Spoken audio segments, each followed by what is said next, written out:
சிவாய நம. திருச்சிற்றம்பலம்.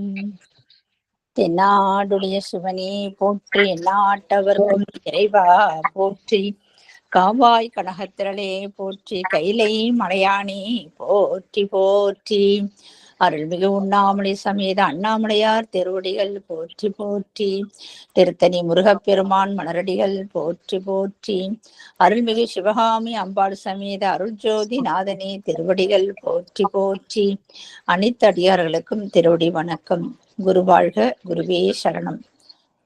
தெளிவு குருவின் திருமேனி காண்டல், தெளிவு குருவின் திருநாமம் செப்பல், தெளிவு குருவின் திருவார்த்தை கேட்டல், தெளிவு குரு குரு சிந்தித்தல் தானே, தெளிவு குரு குரு சிந்தித்தல் தானே.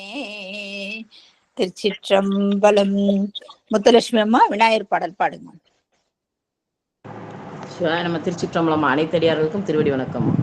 விநாயகனே வெல்வினையை வேலற்க வல்லான், விநாயகனே வேட்கை தணிவிப்பான், விநாயகனே விண்ணிற்கும் மண்ணிற்கும் நாதனுமாம், தன்மையினார் தன்மின் பணிந்து. திருச்சிற்றம்பலம். சிவாயம். விமலா தேவி அம்மா நாலொரு துதி பாடுங்க. திருச்சிற்றம்பலம்.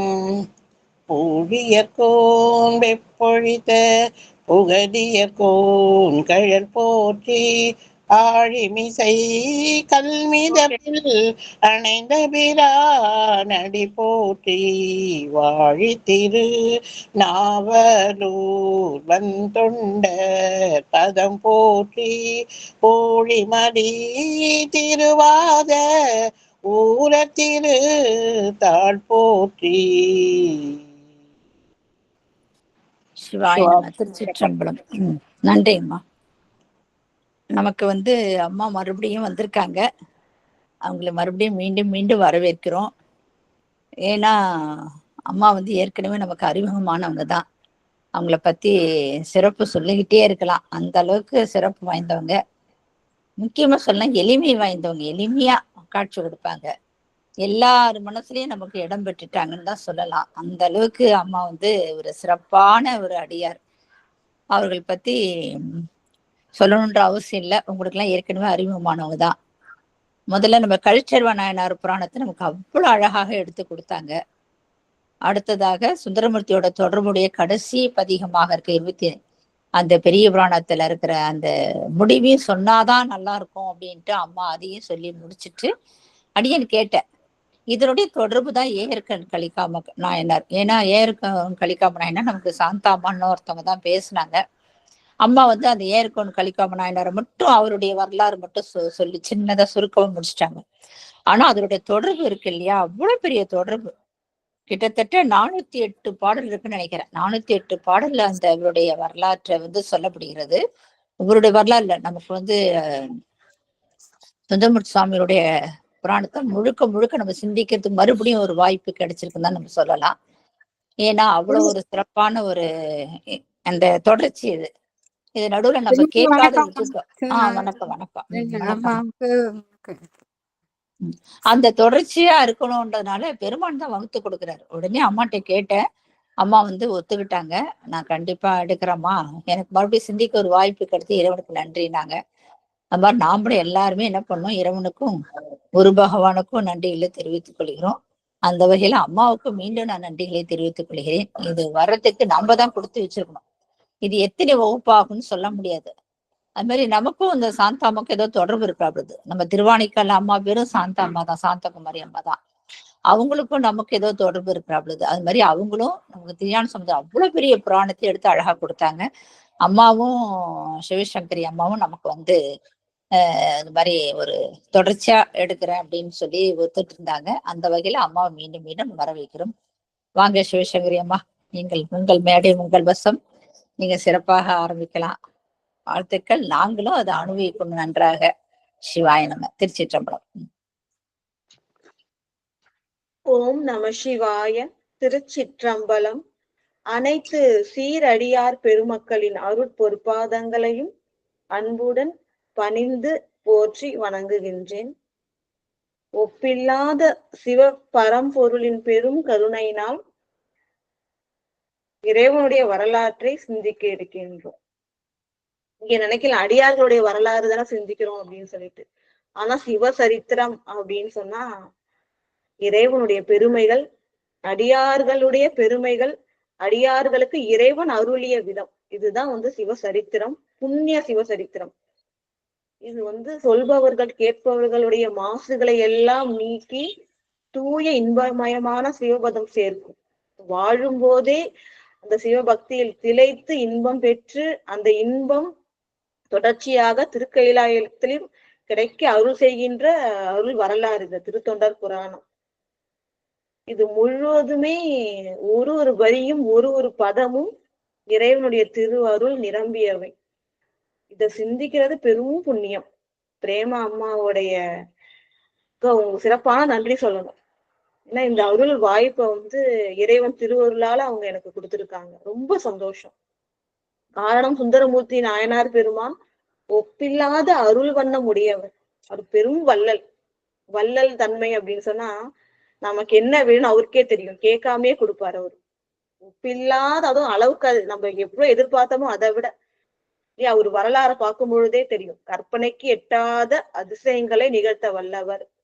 நம்ம ஒரு பங்கு அன்பு வச்சா 10 பங்கு அன்பு வைப்பார். நம்மளை நோக்கி வருவார். அவர் நமக்கு அருள் செய்வார். அத்தகைய கருணாமூர்த்தி, நமக்கெல்லாம் ஞான குருவாக பரமாச்சாரியராக விளங்குகின்றவர்.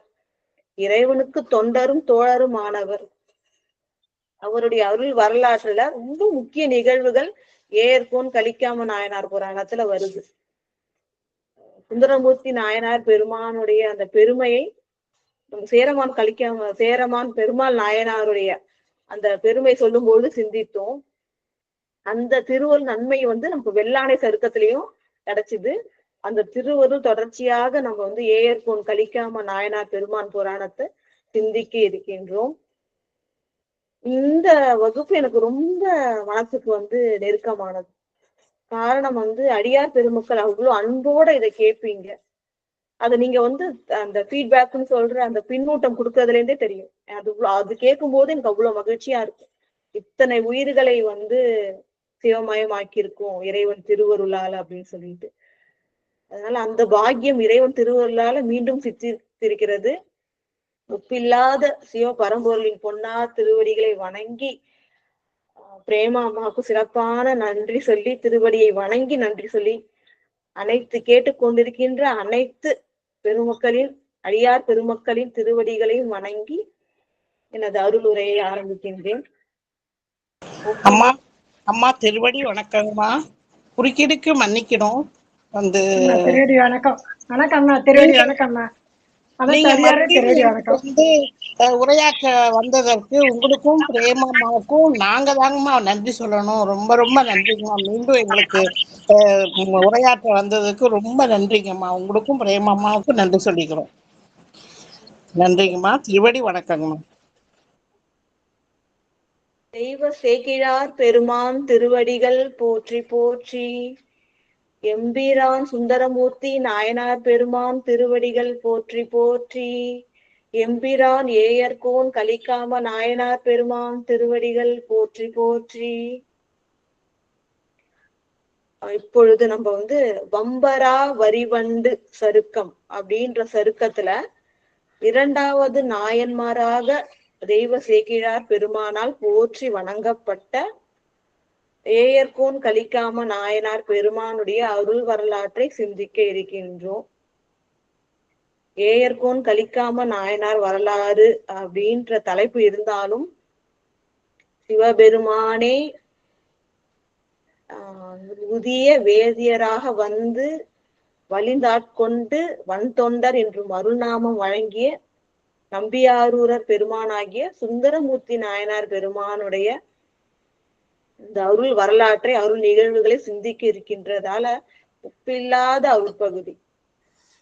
காரணம் என்ன அப்படின்னு சொன்னா பெருமையலை குடும்ப நாயனார் வரலாற்றுல வரும். சுந்தரமூர்த்தி நாயனார் பெருமான் மையார் தடங்கன் பறவையார் மணவாளன் தன் மலர்கழல்கள் கையால் தொழுது வாய் வாழ்த்த மனத்தால் நினைக்கும் கடப்பாட்டில். அதாவது என்னன்னா மையினை அணிந்த அகன்ற கண்களை உடைய பறவையாருடைய மணவாளன் ஆகிய சுந்தரமூர்த்தி நாயனார் பெருமானுடைய திருவடிகளை கையால தொழுது வாய் அவரோட நாமத்தை சொல்லி மனசால திருவடியை நினைக்கணும். அப்படி நினைத்து வணங்குகின்றேன். அவ்வாறு வணங்கினா திருமாலும் பிரம்மனாலும் காண முடியாத இறைவனுடைய திருவடியை சேருவதற்கு இதுதான் வழி. அதாவது இறைவனுடைய திருவடியை அடைவது அவ்வளவு எளிதில்லை. நமக்குள்ள இருக்கிற நம்ம வினைகள் மலங்கள் எல்லாமே என்ன பண்ணணும்னா நமக்கு அது தடுக்கும். அந்த தடையை மீறி இறைவன் திருவடியை அடைவதற்கு ஒரு சிறந்த வழி சுந்தரமூர்த்தி நாயனார் பெருமானுடைய திருவடியை வணங்குதல். திருவடியை வணங்குதல்னா அவருடைய அருள் பெருமைகளை சிந்தித்த, அவருக்கு இறைவன் அருளியது சிந்தித்த. இதுதான் அவருடைய திருவடியை வணங்கும் முறை. அந்த அருள் நமக்கு எல்லாருக்கும் சித்திச்சிருக்கு. சுந்தரமூர்த்தி நாயனார் பெருமான் பெருங்கருணையினால அதை சிந்திப்போம் அப்படின்னு சொல்லிட்டு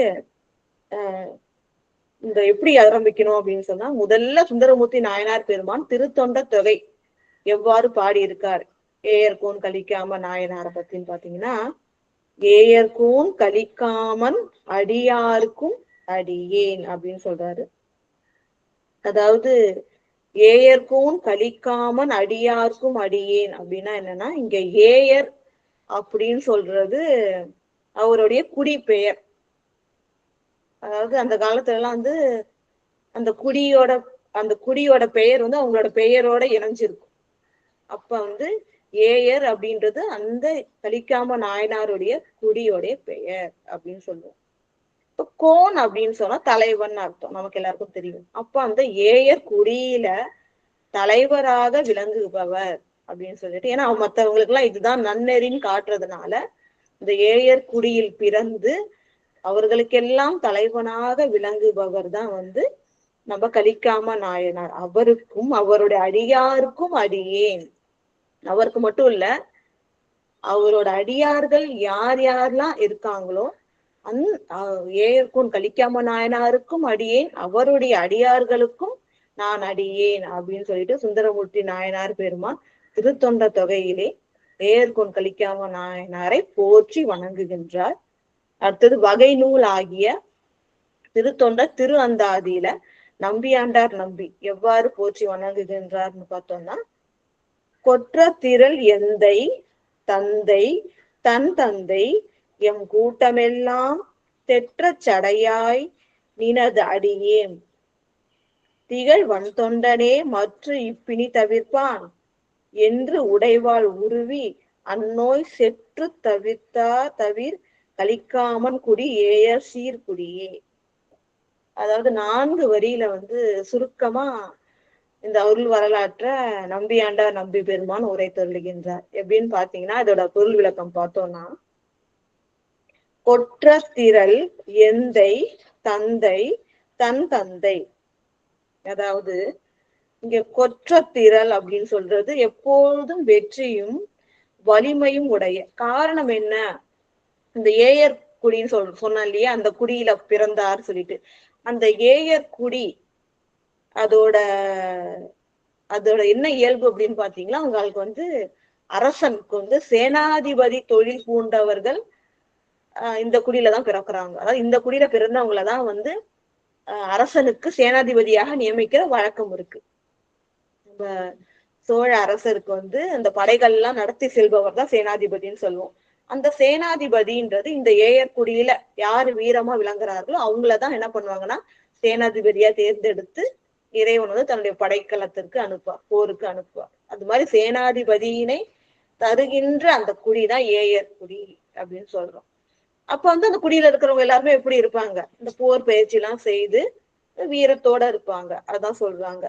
அப்போ வலிமையோட இருக்கணும். ஏன்னா போர் செய்யணும்னா வலிமை இருக்கணும். அப்ப எப்பொழுதும் வெற்றியும் வலிமையும் கொண்டவர்களாக விளங்குகின்றார்கள். யாரு? என்னுடைய தந்தை. என்னுடைய தந்தை அப்படிதான் இருக்காரு. அந்த குலத்துல வர்றவங்க இல்லையா, என் தந்தை, தந்தையுடைய தந்தை, என் பாட்டன், அவருடைய தந்தை, அப்ப முப்பாட்டன். இதுக்காக சொல்றானா, என்னுடைய குடும்பம், என்னோட முன்னோர்கள் எல்லாருமே வழி வழியாக சிவபரம்பொருளே உன்னை மட்டுமே வணங்குகின்றார்கள் இல்லையா. வேறொரு தெய்வம் வணங்கி அறியாதவர்கள், நீதான் மெய்ப்பொருள் சொல்லி என்ன பண்றாங்க? உன்னையே வணங்குகின்றவர்கள். 3 தலைமுறை சொன்னா அவங்க மட்டுமா? இல்ல. அப்ப முன்னாடி இருக்கிற எல்லோருமே என்ன பண்றாங்க? உன்னுடைய திருவடியையே வணங்குபவர்கள். நானும் அவ்வாறேன்னு சொல்றார். அதுதான். அதாவது கொற்ற திரள் வெற்றியும் வலிமையும் உடைய என் தந்தை, அவருடைய தந்தையாகிய என் பாட்டன், அவர் தன் தந்தை முப்பாட்டன், எம் கூட்டம். அப்ப என்னுடைய பரம்பரையே என்ன பண்ணுது? எல்லாரும் அர்த்தம். ஒருத்தர் கூட விடாம என்ன பண்றாங்க? தெற்ற சடையாய், நெருங்கிய சுவாமியோட முடி எப்படி இருக்கும்? நெருங்கிய முடி இருக்கு இல்லையா? சடைமுடி நெருக்கமா இருக்கும். அத்தகைய சடைமுடியை உடைய இறைவா, என் கூட்டம் எல்லாம் என்ன பண்ணுது? நினது அடியேன். நாங்க எல்லாம் வழி வழியா என்ன பண்றோம்? உனக்கு மட்டுமே அடிமை தொழில் செய்கின்றோம். உன்னுடைய திருவடியே போற்றி வணங்குகின்றோம். உன்னையே தெய்வம் என்று வணங்குகின்றோம். திகழ் வன் தொண்டனை. இப்படி என்ன பண்றோம்? நாங்க எல்லாம் மரபா பரம்பரையா உன்னை வணங்கிட்டு இருக்கோம். ஆனா ஒருத்தன் என்ன பண்றான்? உனக்கு நான் அடிமை கிடையாது, உனக்கு நான் அடிமை கிடையாது, கிடையவே கிடையாதுன்னு சொல்றான். நீங்க என்ன பண்ணீங்க? வலிந்து போய் அவர் கிழிச்சு போட்டாலும் இல்ல, நீ எனக்கு அடியவன் தான் சொல்லி என்ன பண்றீங்க? வலிந்து ஆட்கொண்டீங்க. வலிந்து ஆட்கொண்டது மட்டும் இல்லாம என்ன பேர் சொன்னாரு?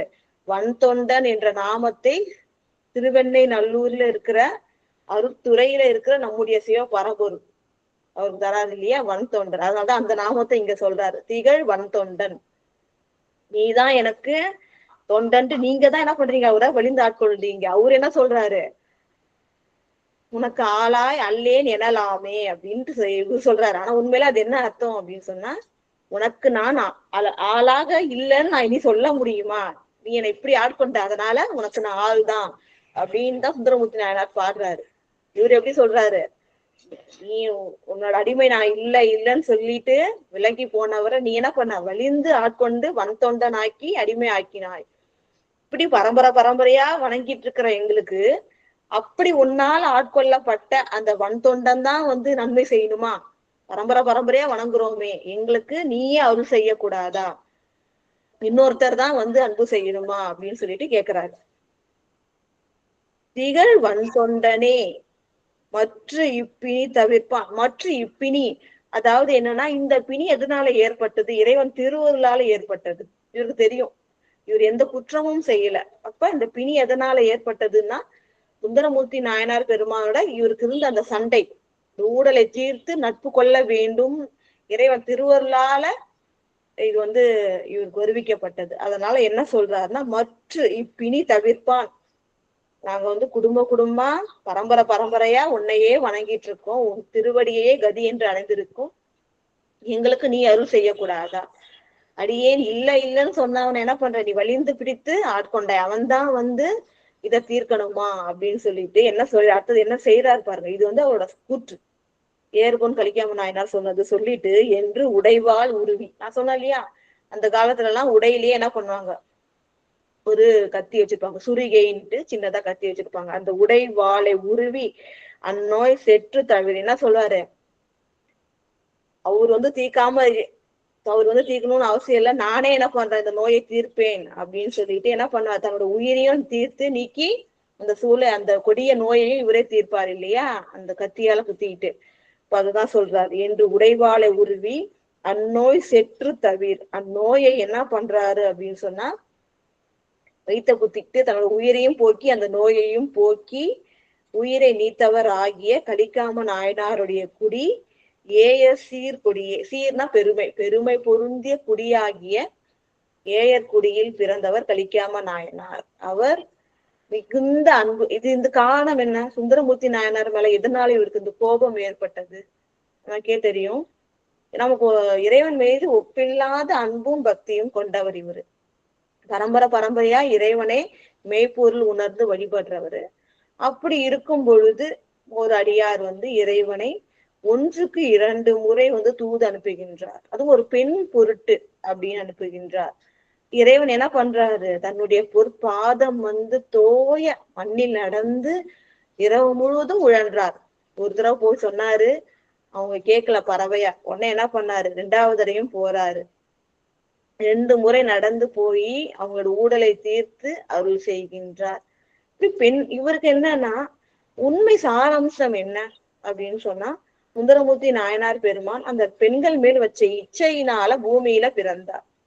அவர் இதை நீங்க என்ன பண்ணணும், இறைவன் திருவடியை சேர வேண்டும். அப்ப இந்த தடையா இருக்கிற அந்த அந்த ஊடலை நீக்க வேண்டும். அப்பதான் சிவபதம் அடைய முடியும், அவர் முழுமை அடைய முடியும். அப்ப ஒரு நல்ல கருத்து, இறைவா என்னை ஆட்கொண்டீர்கள், என்னோட அடிமை தொழிலை வேண்டுகின்றீர்கள், அப்ப எனக்கு தேவையானது நீங்க தான் செய்ய முடியும். அப்பதான் இந்த பிறவி நீக்கி உன் திருவடி அடையணும். உயர்ந்த கருத்தாலதான் இவர் என்ன பண்றாரு, முதல்ல வந்து அந்த சமாதானம் பேச அந்த ஊர் பெரியவர்கள்லாம் அனுப்புறாரு. அப்ப பறவையார் ஒத்துக்காம திருப்பி நீங்க வந்தீங்கன்னா என் உயிரை துறந்து விடுவேன்னு சொல்றதுனாலதான் வேற வழி இல்லாம இறைவன் திருவடியை வணங்குகின்றார். இறைவனுக்கு இவர் தொண்டர் மட்டும் இல்ல, தோழரும் இல்லையா, யார்கிட்ட கேட்பார், இறைவன் கிட்ட கேட்கிறாரு. இறைவனும் பெருங்கருணையினால எழுந்தருளி வந்து 1க்கு 2 முறை தூது சொல்கின்றார். இவர் சுந்தரமூர்த்தி நாயனார் பெருமான் சொல்லல, 1க்கு 2 முறையாவது போய் இந்த உடலை தீர்த்து வைங்க. இறைவன் தான் என்ன பண்றாரு, அடியாருக்கு எளியன் இல்லையா. அது மட்டும் இல்லாம திருவாரூர் வீதிகள் செய்த புண்ணியத்தினால 1க்கு 2 முறை என்ன பண்றாரு, தூதாக சென்று ஊடலை தீர்க்கின்றார். இந்த சமாச்சாரத்தை கேள்விப்பட்டுதான் என்ன பண்றாரு, சுந்தரமூர்த்தி நாயனார் மேல இவ்வளவு கோபம் கொண்டிருக்கின்றார். எவ்வாறு இந்த ஊடல் தீர்ந்தது, இப்ப இறைவன் தூதாக போய் பறவையாரோட ஊடலை தீர்த்தார். இப்ப வந்து ஏற்கொண்டு கலிக்காம நாயனாருடைய ஊடலை எவ்வாறு தீர்த்து 2 பேருக்கும் நட்பு ஏற்படுத்தினார் அப்படின்றது கிட்டத்தட்ட 408 பாடல்கள் இதுல இருக்கு. கடைசி 8 பாடல்கள்ல தான், நம்ம கடைசி ஒரு 10-15 பாடல்ல தான் வரும் அப்படின்னு சொல்லிட்டு அந்த அந்த அந்த கோபத்திற்கான காரணத்தை வந்து இங்க வந்து திருத்தொண்டர் திருவந்தாதியில விளக்கி இருக்காங்க. அடுத்தது இப்ப நம்ம விரிநூல் ஆகிய திருத்தொண்டர் புராணத்திற்கு செல்வோம். ரொம்ப அருமையான அற்புதமான பாடல்கள், எளிமையான பாடல்கள் தான். இதுல ஏதாவது ஒரு சந்தேகம் இருந்தா வகுப்பு முடியும் போது கேளுங்க. முதல் பாடல், நீடு வன்புகழ் சோழர் நீர் நாட்டு இடை நிலவும் மாடு பொன்கொழி காவிரி வடகரை கீழ்பால் ஆடு பூங்கொடி மாடம் நீடிய அணி நகர்தான் வீடு தங்கிய திருப்பெருமங்கலம் பெயர்த்தாள். அந்த முதல் பாடல் என்ன அர்த்தம் அப்படின்னு சொன்னா, நீடு வன் புகழ், இங்க வன் அப்படின்னு சொன்னா வன்மைன்னு அர்த்தம். வன்மைனா என்ன அர்த்தம்னா, அதாவது வள்ளல் தக்க சொன்னாலே வள்ளல் தன்மை, கொடைத்தன்மை, அதாவது கைமாறு கருதாம கொடுக்கணும், அளவில்லாம கொடுக்கணும், மகிழும்படி கொடுக்கணும். அதுதான் வந்து வள்ளல் தன்மை. இந்த காவிரி அப்படிதான் இல்லைங்களா, நம்மள்ட்ட என்ன எதிர்பார்க்குது, நீரின்றி அமையாது உலகு. அது இந்த காவிரி நீரானது வள்ளல் போல என்ன பண்ணுது, உயிர்களை எல்லாம் வாழ வைக்கும். மனுஷ கூட்டங்கள் மட்டும் இல்ல, எல்லா உயிரினங்களுக்கும் உயிர் வாழ நீரை தருகின்றது இல்லையா. அது போல அந்த நீடு வன்புகழ் சோழர் நீர் நாட்டு இடை நிலவும், இந்த காவிரி மட்டும் இல்ல, இந்த சோழ நாடு இருக்கு இல்லையா, அதுவும் என்ன வள்ளல் தன்மை மிக்க. ஏன்னா நம்ம எல்லாம் வாழ்வதற்கு இடம் தந்திருக்கின்றது இல்லையா, இந்த சோழ நாடு வாழ்வதற்கு இடம் தந்திருக்கின்றது. அத்தகைய வன்மைனா கொடைத்தன்மை கொண்ட, வள்ளல் தன்மை கொண்ட, நீடுனா அதோட புகழ் வந்து மிக நீண்டது, நிலை பெற்று இருக்கின்ற புகழ் கொண்டதாக விளங்குகின்ற சோழ நீர் நாடு.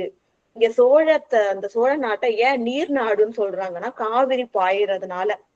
நீ எப்போதும் இந்த காவிரியில அந்த காலத்துல எல்லாம் வந்து நீர் வற்றாது இருக்கும், அதனாலேயே வந்து சோழ நாட்டுக்கு நீர் நாடு அப்படின்ற ஒரு பேரு உண்டு. பொன்னி நதி பாயறதுனால பொன்னி நாடுன்னு சொல்லுவாங்க, நீர் நாடு அப்படின்னு சொல்லுவாங்க.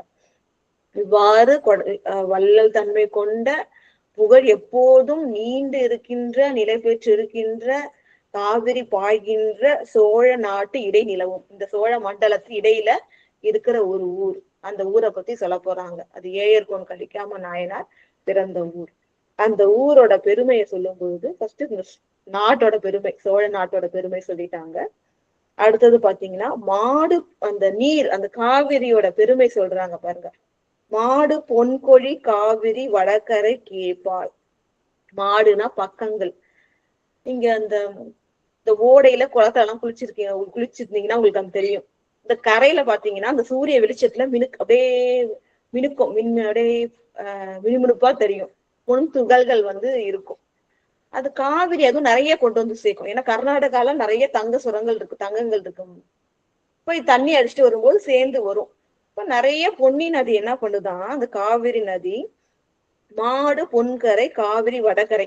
இப்போ காவிரி வரும்போது 2 கரையிலயும் என்ன பண்ணுதான், அந்த பொண்ணெல்லாம் கொண்டு வந்து சேர்க்குதான். இப்ப மாடுனா பக்கங்கள், காவிரி வருது 2 பக்கங்களையும் கரைகள்லயும் என்ன பண்ணுதான், இந்த பொன் துகள்கள்லாம் சேர்க்குதான்.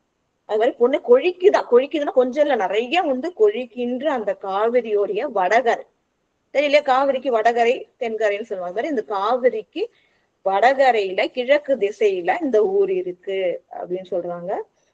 இப்ப வந்து முதல்ல அந்த நாட்டோட பெருமை சொல்லியாச்சு, நீர் காவிரி நீர் பெருமை சொல்லியாச்சு, அந்த ஊரோட பெருமை அந்த நகரோட பெருமை சொல்றாங்க பாருங்க. ஆடு பூங்கொடி மாடம் நீடிய அணி நகர் தான். அணினாலே அழகு, அழகிய நகரம். இந்த அழகிய நகர் எவ்வளவு அழகா இருக்கு அப்படின்னு சொன்னா, மாடம் நீடிய, எல்லாரும் மாடி வீட்டுலதான் இருக்காங்களாம். உயர்ந்த மாடங்கள், அது உயரமா மாடி வீடு கட்டிட்டு வளத்தோட செல்வ சிறப்போட எல்லாரும் வாழ்றாங்க. அதுல வந்து பூங்கொடிகள்லாம் ஆடுதான். அழகிய பூங்கொடிகள் நிறைந்த உயர்ந்த மாடங்கள் ஏன் சொல்றாங்கன்னா செல்வத்தை காட்டுறதுக்காக எல்லாரும் மாடி வீடு கட்டிக்கிட்டு அதுல அழகான சித்திரை வேலைப்பாடுகள் இருக்கு இல்லையா, நிறைய கொடிகள் கட்டப்பட்டு இருக்கிறது, நிறைய பூங்கொடிகள் இருக்கு. இவ்வாறு அழகுபடுத்தப்பட்ட நீண்ட மாடங்களை உடைய நகராக விளங்குகின்றது அந்த ஊர். அந்த ஊரோட பேரை கடைசி வரியில சொல்றாங்க பாருங்க. வீடு தங்கிய, வீடுனா பெருமை, பெருமை எப்போதும் தங்கி இருக்கின்ற திருப்பெருமங்கலம் பெயர்த்தால். பெயர்த்தால்னா என்ன அர்த்தம் அப்படின்னு சொன்னா பெயரினை உடையது. பெயர்த்துனா பெயரினை உடையது. அப்ப அந்த பெருமை தங்கி அந்த ஊருக்கு என்ன பெயர்னா திருப்பெருமங்கலம் அப்படின்றது ஏர் கொந்தளிக்காம நாயனாருடைய அவதார ஊர். அதான் முதல் பாடல்ல சொல்றேன். 2வது பாடல், இஞ்சி சூழ்வன எந்திர பந்திசூழ் ஞாயில் மஞ்சு சூழ்வன வரையன உயர்மணி மாடம் நஞ்சு சூழ்வன நயனிய நளின மெல் அடிச்செம் பஞ்சு சூழ்வன காளையர் துஞ்சியின் பரப்பு. அதாவது என்ன சொல்றாங்க அப்படின்னு சொன்னா, இஞ்சி சூழ்வன எந்திர பந்திசு ஞாயில். அந்த காலத்துல என்ன ஆகுனா, ஒரு பெரிய ஊருக்கு சுத்தி வந்து பாதுகாப்பு வேணும் இல்லையா, அதனால உயர்ந்த மதிலால ஒரு ஊர் சுத்தியும் உயர்ந்த மதில் இருக்கும் பாதுகாப்புக்காக. இந்த மதில்ன்றது ரொம்ப உயர்வா இருக்கும். எதிரி நாட்டு அரசர்கள் படையினால பாதிப்பு ஏற்படாதவாறு உயர்வா இருக்கும். அப்ப இந்த ஊர் திருப்பெருமங்கலம் அப்படின்ற ஊரை சுத்தி மதில் இருக்கு. அதுக்கு பேர் தான் இஞ்சி. இஞ்சினா மதில் அர்த்தம். இஞ்சி சூழ்வன எந்திர பந்தி சூழ் ஞாயில். அதாவது என்னன்னா, மதில் இருக்கான், அந்த மதில் சுத்தி என்ன இருக்கு அப்படின்னு பாத்தீங்கன்னா ஞாயில் இருக்கு. இந்த ஞாயில்ன்றது என்னன்னா, அந்த மதில்ல வந்து ஒரு சில இடம் இருக்கும். எப்படி வந்து அந்த காலத்துலாம் செவுத்துல என்ன பண்ணுவாங்கன்னா மாடம்னு ஒண்ணு வச்சிருப்பாங்க விளக்கேத்துறது. அது போல இங்க அந்த மதுல ஒரு சில இடங்கள் இருக்குமா. அந்த இடங்கள்ல என்ன பண்ணுவாங்கன்னா ஒரு சில இயந்திரங்களை அது பதிச்சு வச்சிருப்பாங்களாம். இப்ப யாராவது வந்து எதிரி நாட்டு அரசர்கள் எல்லாம் வரும்போது அந்த நெருப்பு கக்கணும், இல்லைன்னா வந்து அதுல இருந்து அம்புகள் நிறைய விடுற மாதிரி அது மாதிரி எந்திரங்கள் வச்சிருப்பாங்களாம். அப்ப மதுரை சுத்தி மதுரை ஃபுல்லா என்ன வச்சிருக்காங்களா, இதே மாதிரி நிறைய எந்திரங்கள் வச்சிருக்காங்க. அதான் ஞாயில் அப்படின்றது அந்த எந்திரங்கள் வச்சிருக்கிற இடம். அப்ப அந்த மதில்கள் ஃபுல்லா சுத்தி என்ன இருக்கு, அந்த ஞாயில் அப்படின்னு எந்திரங்கள் வச்சிருக்கிற இடம் இருக்கு. எதிரிகள்ட்ட இருந்து இந்த ஊரை பாதுகாக்கிறதுக்காக இருக்கு. அடுத்தது மஞ்சு சூழ்வன வரையன உயர் மணி மாடம். மஞ்சுனா மேகம் அர்த்தம். மஞ்சு சூழ்வன வரையன உயர் மணி மாடம். அதாவது மணி மாடம், நான் சொன்ன அந்த ஊர் ஃபுல்லாவே வந்து மாடி வீடு வச்சு கட்டியிருக்காங்க. உயர்வா இருக்கு. அது எவ்வளவு உயர்வா இருக்கா, வரைனா மலை. ஒரு வீடும் பாத்தீங்கன்னா மலை போல உயர்ந்த வீடும் உயரமா நிறைய மாடி வச்சு கட்டியிருக்காங்க. அவ்வாறு மலை போல உயர்ந்த மணினா அழகிய மாடங்கள், உயர்ந்த அழகிய மாடங்கள் தான் ஊர் ஃபுல்லா நிறைஞ்சிருக்கு. அந்த மாடங்களை சுத்தி என்ன ஆகுதுன்னு பாத்தீங்கன்னா மேகம் சூழுதான். அதாவது மேகம் எப்ப சூழும், நம்ம பெரிய மலை பிரதேசம் எல்லாம் போனா அந்த உச்சிக்கு போகும்போது மேகம் கிட்ட வரும் இல்லையா, நம்மள அப்படியே தொட்டுட்டு போவோம். அது இப்ப இந்த அளவுக்கு மேகங்கள் தொட்டுட்டு போகுதுன்னா இப்ப மலை அளவுக்கு என்னவா இருக்கான், அந்த மாடி வீடுகள் உயர்வா இருக்குன்னு அந்த உயர்வுக்காக இவ்வளவு சிறப்பா சொல்றாங்க. இப்ப உயர்ந்த மாடி வீடு அழகா கட்டியிருக்காங்க. அந்த மாடி வீட்டோட அந்த மேல உச்சி என்ன ஆகுதா, இதை சூழ்ந்து இருக்கான், மேகங்கள் சூழ்ந்து இருக்கு அப்படின்ட்டு அவ்வளவு அழகா சொல்றாங்க. அடுத்தது நஞ்சு சூழ்வன நயனிய நளினம். அதாவது என்னன்னா, பெண்களுடைய கண்கள் இருக்கு இல்லையா, அந்த கண்கள் வந்து நஞ்சு போன்றதான். ஏன்னா சில பேர் வந்து சில பேர் வந்து கொல்லும் தன்மை, அதாவது மற்றவங்க பார்த்து ஆசைப்படுறவங்க எல்லாம் வந்து கொல்லும் தன்மை கொண்டது இல்லையா சொல்லுவாங்க. பெண்ணுடைய கண்கள் வந்து கூர்மையா இருக்கும் அப்படின்னுவாங்க. அது வந்து அது அவ்வளவு அழகா இருக்கான். அத வந்து யாரு விரும்பி பாக்குறவங்களோ அவங்கள கொல்லும் தன்மை கொண்டதாக, மயக்கத்தக்கதாக விளங்குகின்றது இந்த பெண்களுடைய கண்கள் அப்படின்ட்டு அதை சொல்றாங்க. அப்ப நஞ்சு சூழ்வன, நஞ்சு போல. ஏன்னா வந்து பாக்குறவங்க ஆசைப்படுறவங்களை கொல்றதுனால, அந்த ஆசை கொடுத்து கொல்றதுனால அது நஞ்சு சூழ்ந்ததா இருக்குதான் நயனியர்னா பெண்களுடைய கண்கள். அது மட்டும் இல்லாம அவங்களுடைய கால்கள் அது எப்படி இருக்குன்னா, நளின மெல்லடி, அழகிய கால்கள், நளினமா நடப்பாங்க. அது மென்மையான அடி, அப்படியே மெல்லிய அடியா இருக்கு, பாதங்கள் மென்மையா இருக்கு. அதுல அந்த காலத்துல என்ன பண்ணுவாங்கன்னா, செம்பஞ்சு வந்து குழைச்சி பூசுவாங்க. இப்ப நம்ம மருதாணி வைக்கிறோம் இல்லையா, அது போல அந்த செம்பஞ்சு, அந்த நிறம், செம்மை நிறத்தை கொடுக்கறதுக்காக கால்ல எல்லாம் செம்பஞ்சால மருதாணி போல அந்த செம்பஞ்சு பூசுவாங்க. அந்த செம்பஞ்சை எது சூழ்ந்து இருக்கு அப்படின்னு பாத்தீங்கன்னா, காளையர் குஞ்சியின் பரப்பு. அதாவது அந்த காலத்துல ஆண்கள்லாம் நிறைய முடி நிறைய வச்சிருப்பாங்க இல்லையா. இப்பதான் அந்த அந்த முறை மாறிடுச்சு. அப்பெல்லாம் ஆண்கள் நீண்ட கூந்தல் வச்சிருப்பாங்க, தோல் அளவாக வச்சிருப்பாங்க. இப்ப அவங்களுடைய அந்த பெண்களுடைய அந்த செம்பஞ்சு அணிந்த பாதங்களை எது சூழ்ந்திருக்கா, ஆண்களுடைய முடிகள் சூழ்ந்திருக்கான். அப்படின்னா என்ன அர்த்தம், இந்த பெண்களுடைய கால்ல விழுந்து இருக்க அளக்குறாங்க ஆண்கள். அதனால என்ன ஆகுதான், இவங்க பாதங்களை எது சுத்தி, இவங்க அழகிய பெண்களுடைய அந்த பாதங்களை, இந்த செம்பஞ்சு பூசிய பாதங்களை எது சூழ்ந்து இருக்கு அப்படின்னு பாத்தீங்கன்னா, ஆண்களுடைய முடிகள் சூழ்ந்து இருக்கு. அப்படின்னா அவங்க தலை பெண்கள் கால்ல இருக்கு அப்படின்னு சொல்லிட்டு, அதனால அவங்களுடைய பாதங்களை சூழ்ந்து ஆண்களுடைய அந்த முடி, குஞ்சினா ஆண்களுடைய நீண்ட தலைமுடி, அது வந்து பறந்து இருக்கு அப்படின்னு சொல்லிட்டு அவ்வளவு சிறப்பா சொல்றாங்க. மக்கள் அப்ப மகிழ்ச்சியோடு வாழ்ந்திருக்கின்றார்கள் அப்படின்ட்டு சேக்கிழார் பெருமான் சொல்றாங்க. அடுத்தது 3வது பாடல். விழவு அராதன விலங்கு ஒலி மணிநெடு வீதி, முழவு அராதன மொய்குழலிய நட அரங்கம், மழவு அராதன மங்கள பொலிமணி முன்றில், உழவு அராதனல் வளர்த்தன ஓங்கு இருங்குடிகள். அதாவது அராததுன்னா எப்பவுமே நீங்காது இருக்கிறது தான் அராத நிலை அப்படின்னு சொல்லுவாங்க. எப்போதுமே நீங்காம இருக்கிறது. எது எல்லாம் நீங்காம இருக்கும் அப்படின்னு பாத்தீங்கன்னா, ஃபர்ஸ்ட் இந்த 2வது பாடல்ல இந்த ஊர் எப்படி பாதுகாப்பா இருக்கு, மாடங்கள் எவ்வளவு உயர்வா இருக்கு, பெண்கள் எவ்வளவு அழகா இருப்பாங்க அப்படின்னு சொல்லிட்டு ஆண்கள் பெண்களும் மகிழ்ச்சியோட இருக்காங்கன்னு சொன்னாங்க. இப்ப 3வது பாடல்ல எப்படி சொல்றாங்கன்னா, விழவு அராதன விலங்கு ஒலி மணிநெடு வீதி. இங்க மணினா அழகுன்னு முதல்ல சொன்னோம் இல்லையா, அழகு பொருந்திய, எடுனா நீண்ட வீதிகள் இருக்கா. எப்பவுமே வீதினா நீண்டு அகலமா இருக்கணும், அதுதான் அழகு இல்லையா. இப்ப நீண்ட நெடு வீதிகள் இருக்கு, அப்போ ஒளி வீசக்கூடியதாக இருக்கு. அப்ப நிறைய என்ன பண்றாங்க, எப்போதும் வாசல்ல விளக்கேற்றி வச்சு அலங்காரம் பண்ணி அழகா இருக்கு.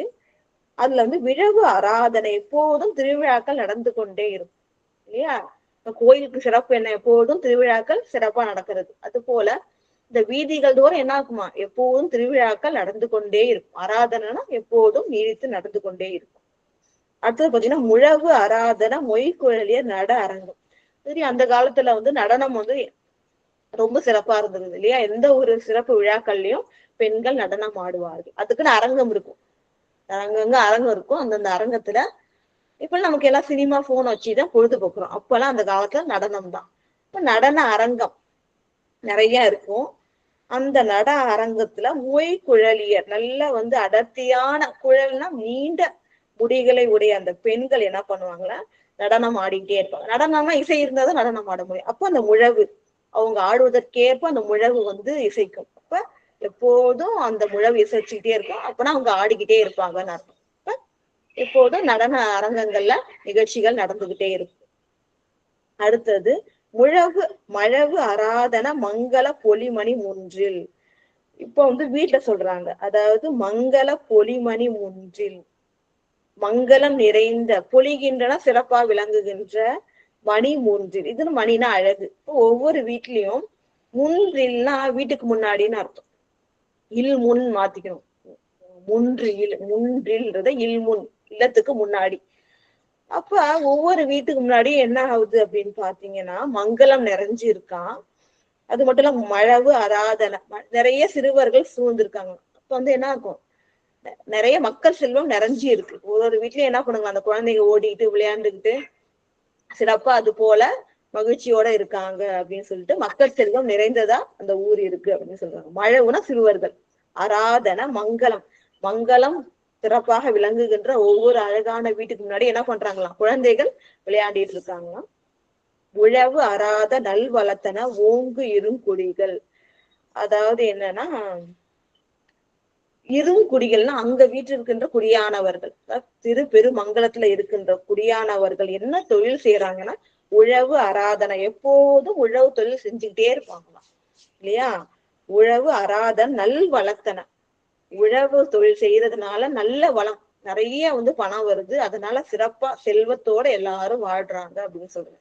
எப்போதும் உழவு தொழில் நடந்துகிட்டே இருக்கு அப்படின்னு சொல்றாங்க.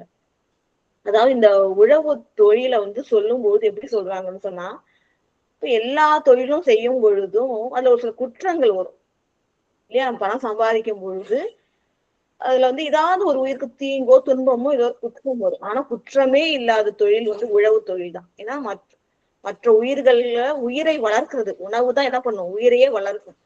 அப்ப மற்ற உயிர்களையே வளர்க்கிற ஒரு தொழிலை செய்யறதுனால உழவு தொழில் அவ்வளவு சிறந்தது, குற்றமே இல்லாத அறம் அப்படின்னு பார்த்தா உழவு தொழில் தான். அத்தகைய உழவு தொழிலை செஞ்சு மற்றவர்களுடைய உயிரை வளர்த்து தாங்களும் வளமுடையவர்களாக அங்க இருக்கிற மக்கள், இருங்குடிகள்னா திரு பெருமங்கலத்துல வாழ்கின்ற மக்கள் வாழ்கின்றார்கள்.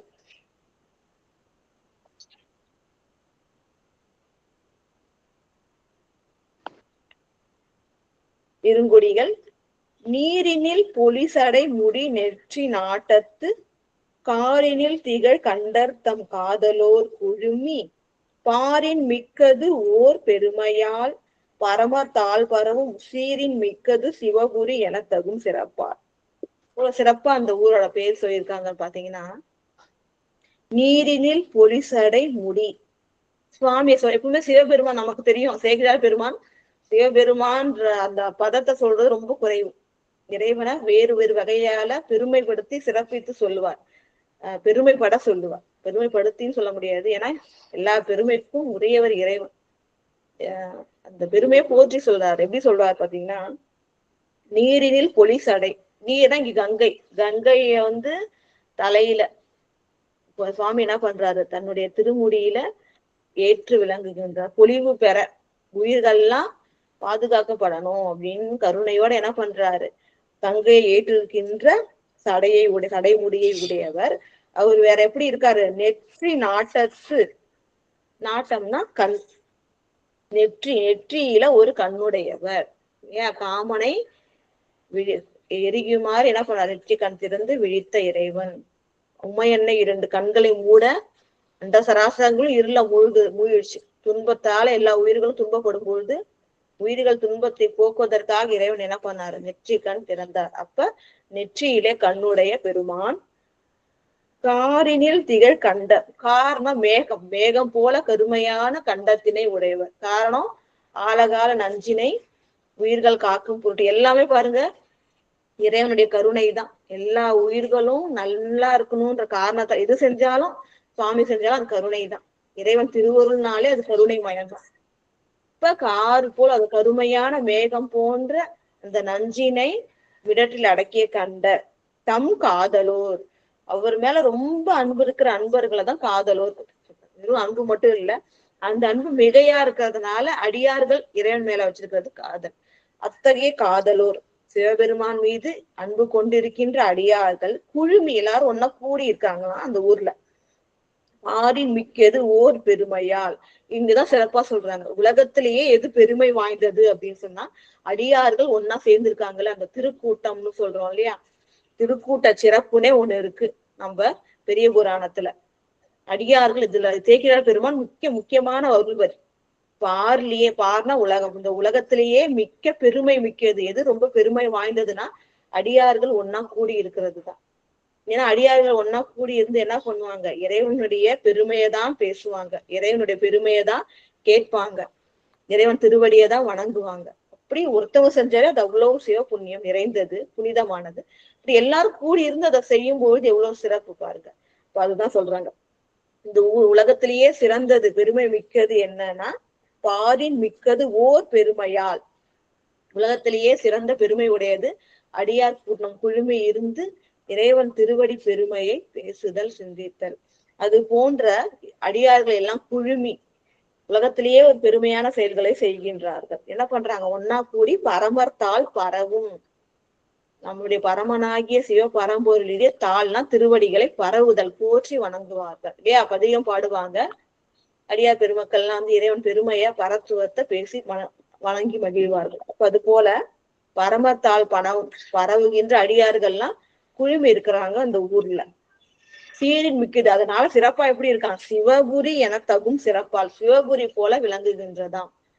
ஏன் சிவபுரினா அப்ப என்ன, இந்த ஊரெல்லாம் அடியார்கள் ஒண்ணு கூடி இறைவனுடைய திருத்தால் பெருமையை போற்றி வணங்குகின்றார்களோ அதெல்லாமே சிவபுரி தான், சிவலோகம் தான். அப்ப சிவபுரி போல அந்த திருத்தலம் விளங்குகின்றது. அப்ப அடியார்கள் ஒன்று கூடி இறைவன் பெருமையை பேசுகின்றார்கள் அப்படின்னு சொல்லிட்டு சொல்றாங்க, அந்த ஊரோட சிறப்பு. அது 5வது பாடல்.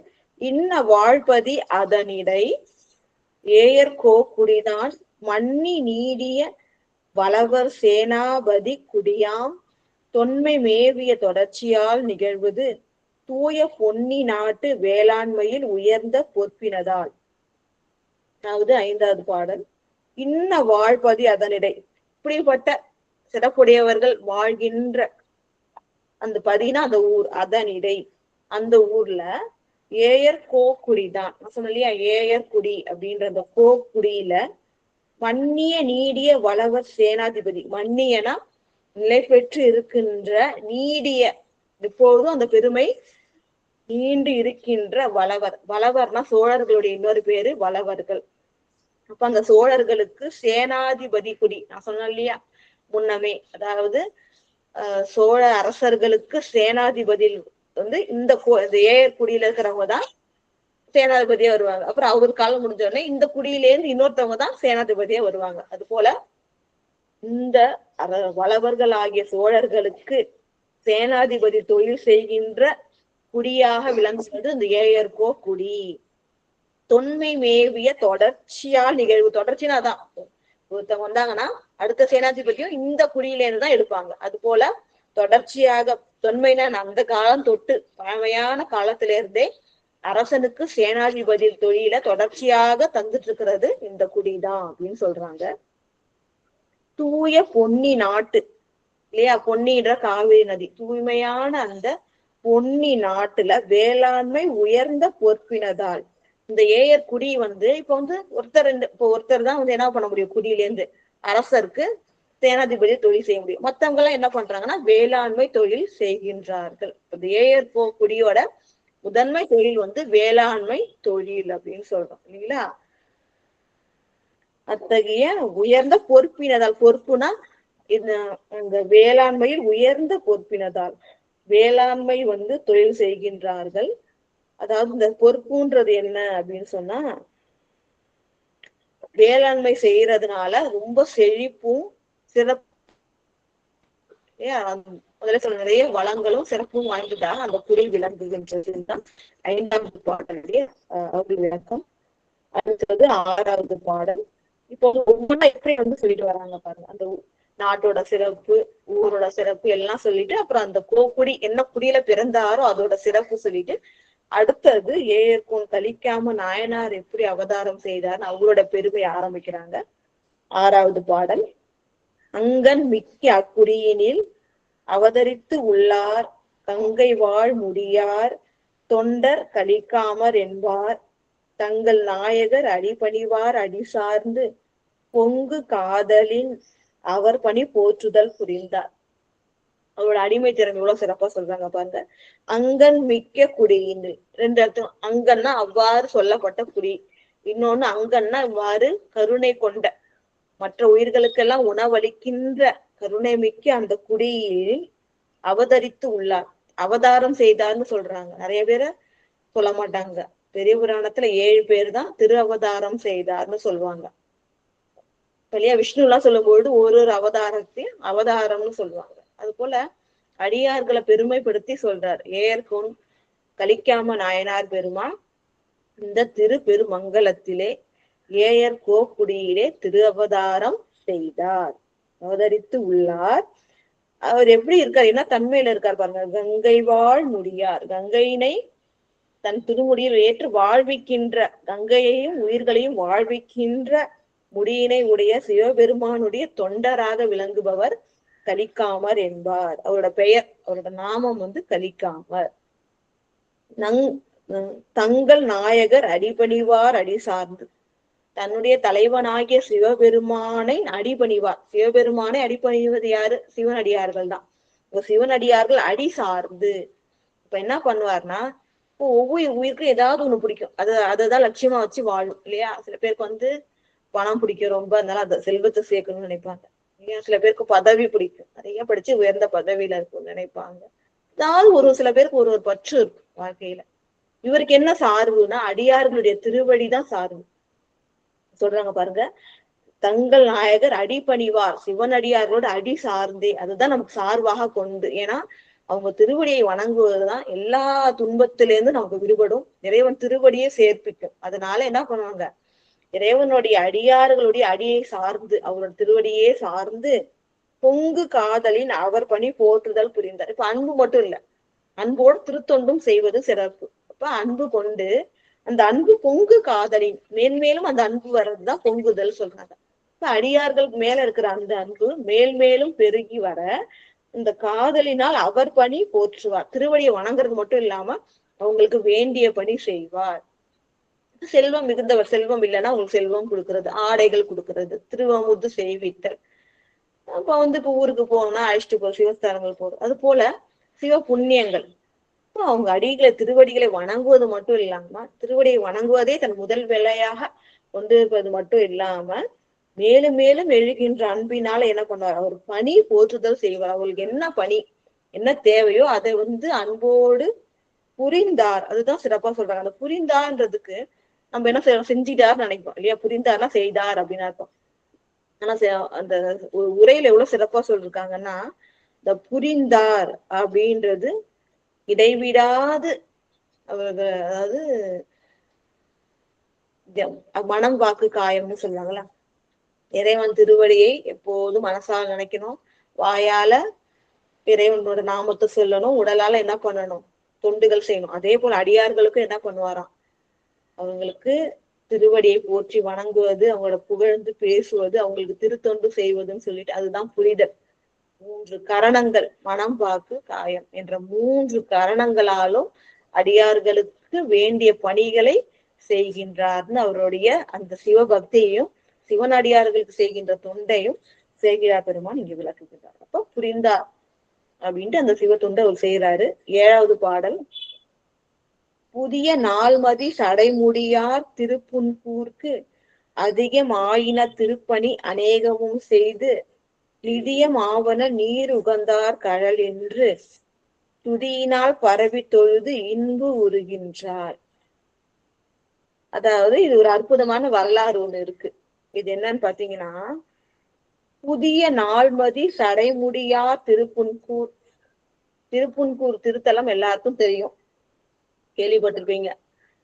நம்ம வைத்தீஸ்வரன் கோயில்ல இருந்து ஒரு 6 கிலோமீட்டர் மேற்கு திசையில இருக்கு திருப்புன்கூர் திருத்தலம். நந்தனார் பெருமானுக்காக நந்தியம் பெருமான் விலகிய தலம் அப்படின்னா எல்லாருக்கும் தெரியும். நந்தனார் பெருமான் ஒரு முறை திருப்புன்கூர் இறைவனை தரிசிக்கணும்னு போகும்பொழுது பாத்தீங்கன்னா தெரியும், நந்தியம் பெருமான் ரொம்ப அளவுல பெருசா இருப்பாங்க. நேர்ல மறைச்சிட்டு இருக்கும்போது இவரால் சுவாமி கும்பிட முடியல. அந்த காலத்துல அந்த குலத்துல, நந்தனார் குலத்துல அவதரிச்சவங்க கோயிலுக்குள்ளார செல்வதற்கு அனுமதி கிடையாது. அவர் எப்பவுமே வெளியில இருந்துதான் ஒவ்வொரு சிவஸ்தலங்களுக்கும் சென்று வெளியிலேயே நின்று சுவாமியை தரிசனம் பண்ணி வணங்கிட்டு வருவார். இந்த கோயில்ல முடியல, நந்தி சுவாமி ரொம்ப பெருசா இருக்காங்க. இப்ப என்ன பண்றதுன்னு தெரியல. வணங்கி வந்து சுவாமிக்கு விண்ணப்பம் வைக்கிறார். அப்ப சுவாமி என்ன பண்றாரு, கோவப்பட்டா தாங்க முடியாதுப்பா உன்னால, அதனால சற்றே விலகி இரும் பிள்ளாய் அப்படின்வாங்க. கொஞ்சம் தள்ளிக்கோப்பா அவன் பார்க்கணும் அப்படின்னு சொல்லிட்டு இறைவன் சொல்ல நந்தியம் பெருமான் விலகுனாராம். நந்தி பாத்தீங்கன்னா, நந்தி சுவாமி பாத்தீங்கன்னா அப்படியே கோவமா இருப்பார். ஏன்னா சுவாமியை நேர்ல எப்போதும் பார்த்துட்டு இருக்காரு இல்லையா. அத்தகைய அன்பு பக்தி. அடியாருக்கெல்லாம் தலைவர் வந்து பெரிய தேவர் வந்து நந்தியம் பெருமான் தான். இப்போதும் சுவாமியை தரிசிச்சுட்டு இருக்காங்க. அப்ப எவ்வளவு ஒரு அன்பு பக்தி இருக்கும். அவர் இப்படி கொஞ்சம் நவுந்து இருப்பாரு. நேரா வந்து நந்தனார் பெருமான் வெளியில இருந்து கும்பிடுற மாதிரி நேரா பாக்குற மாதிரி அந்த கோயில் அமைப்பு இருக்கும். ரொம்ப சிறப்பா இருக்கும்.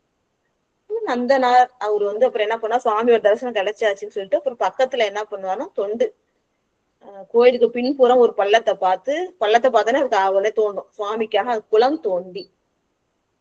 இப்பெல்லாம் நீர்நிலை தான், இப்பெல்லாம் கரண்ட் இருக்கு, எங்காவது மோட்டர் பிடிச்சி தண்ணி எடுத்து சுவாமிக்கு அபிஷேகம் பண்ணலாம். அந்த காலத்துலாம் குளம் கிணறு இருந்தாதான் தண்ணி எடுத்து சுவாமிக்கு அபிஷேகம் பண்ண முடியும். அப்ப கோயிலுக்கு பின்னாடி ஒரு இடத்துல ஒரு பள்ளம் கண்டு என்ன பண்ணாராம், தானே என்ன பண்றாரு, குளத்தை தோண்டி இறைவனுக்காக அந்த இதை சேர்க்கிறாரு, குளத்தை சமர்ப்பிக்கிறார்.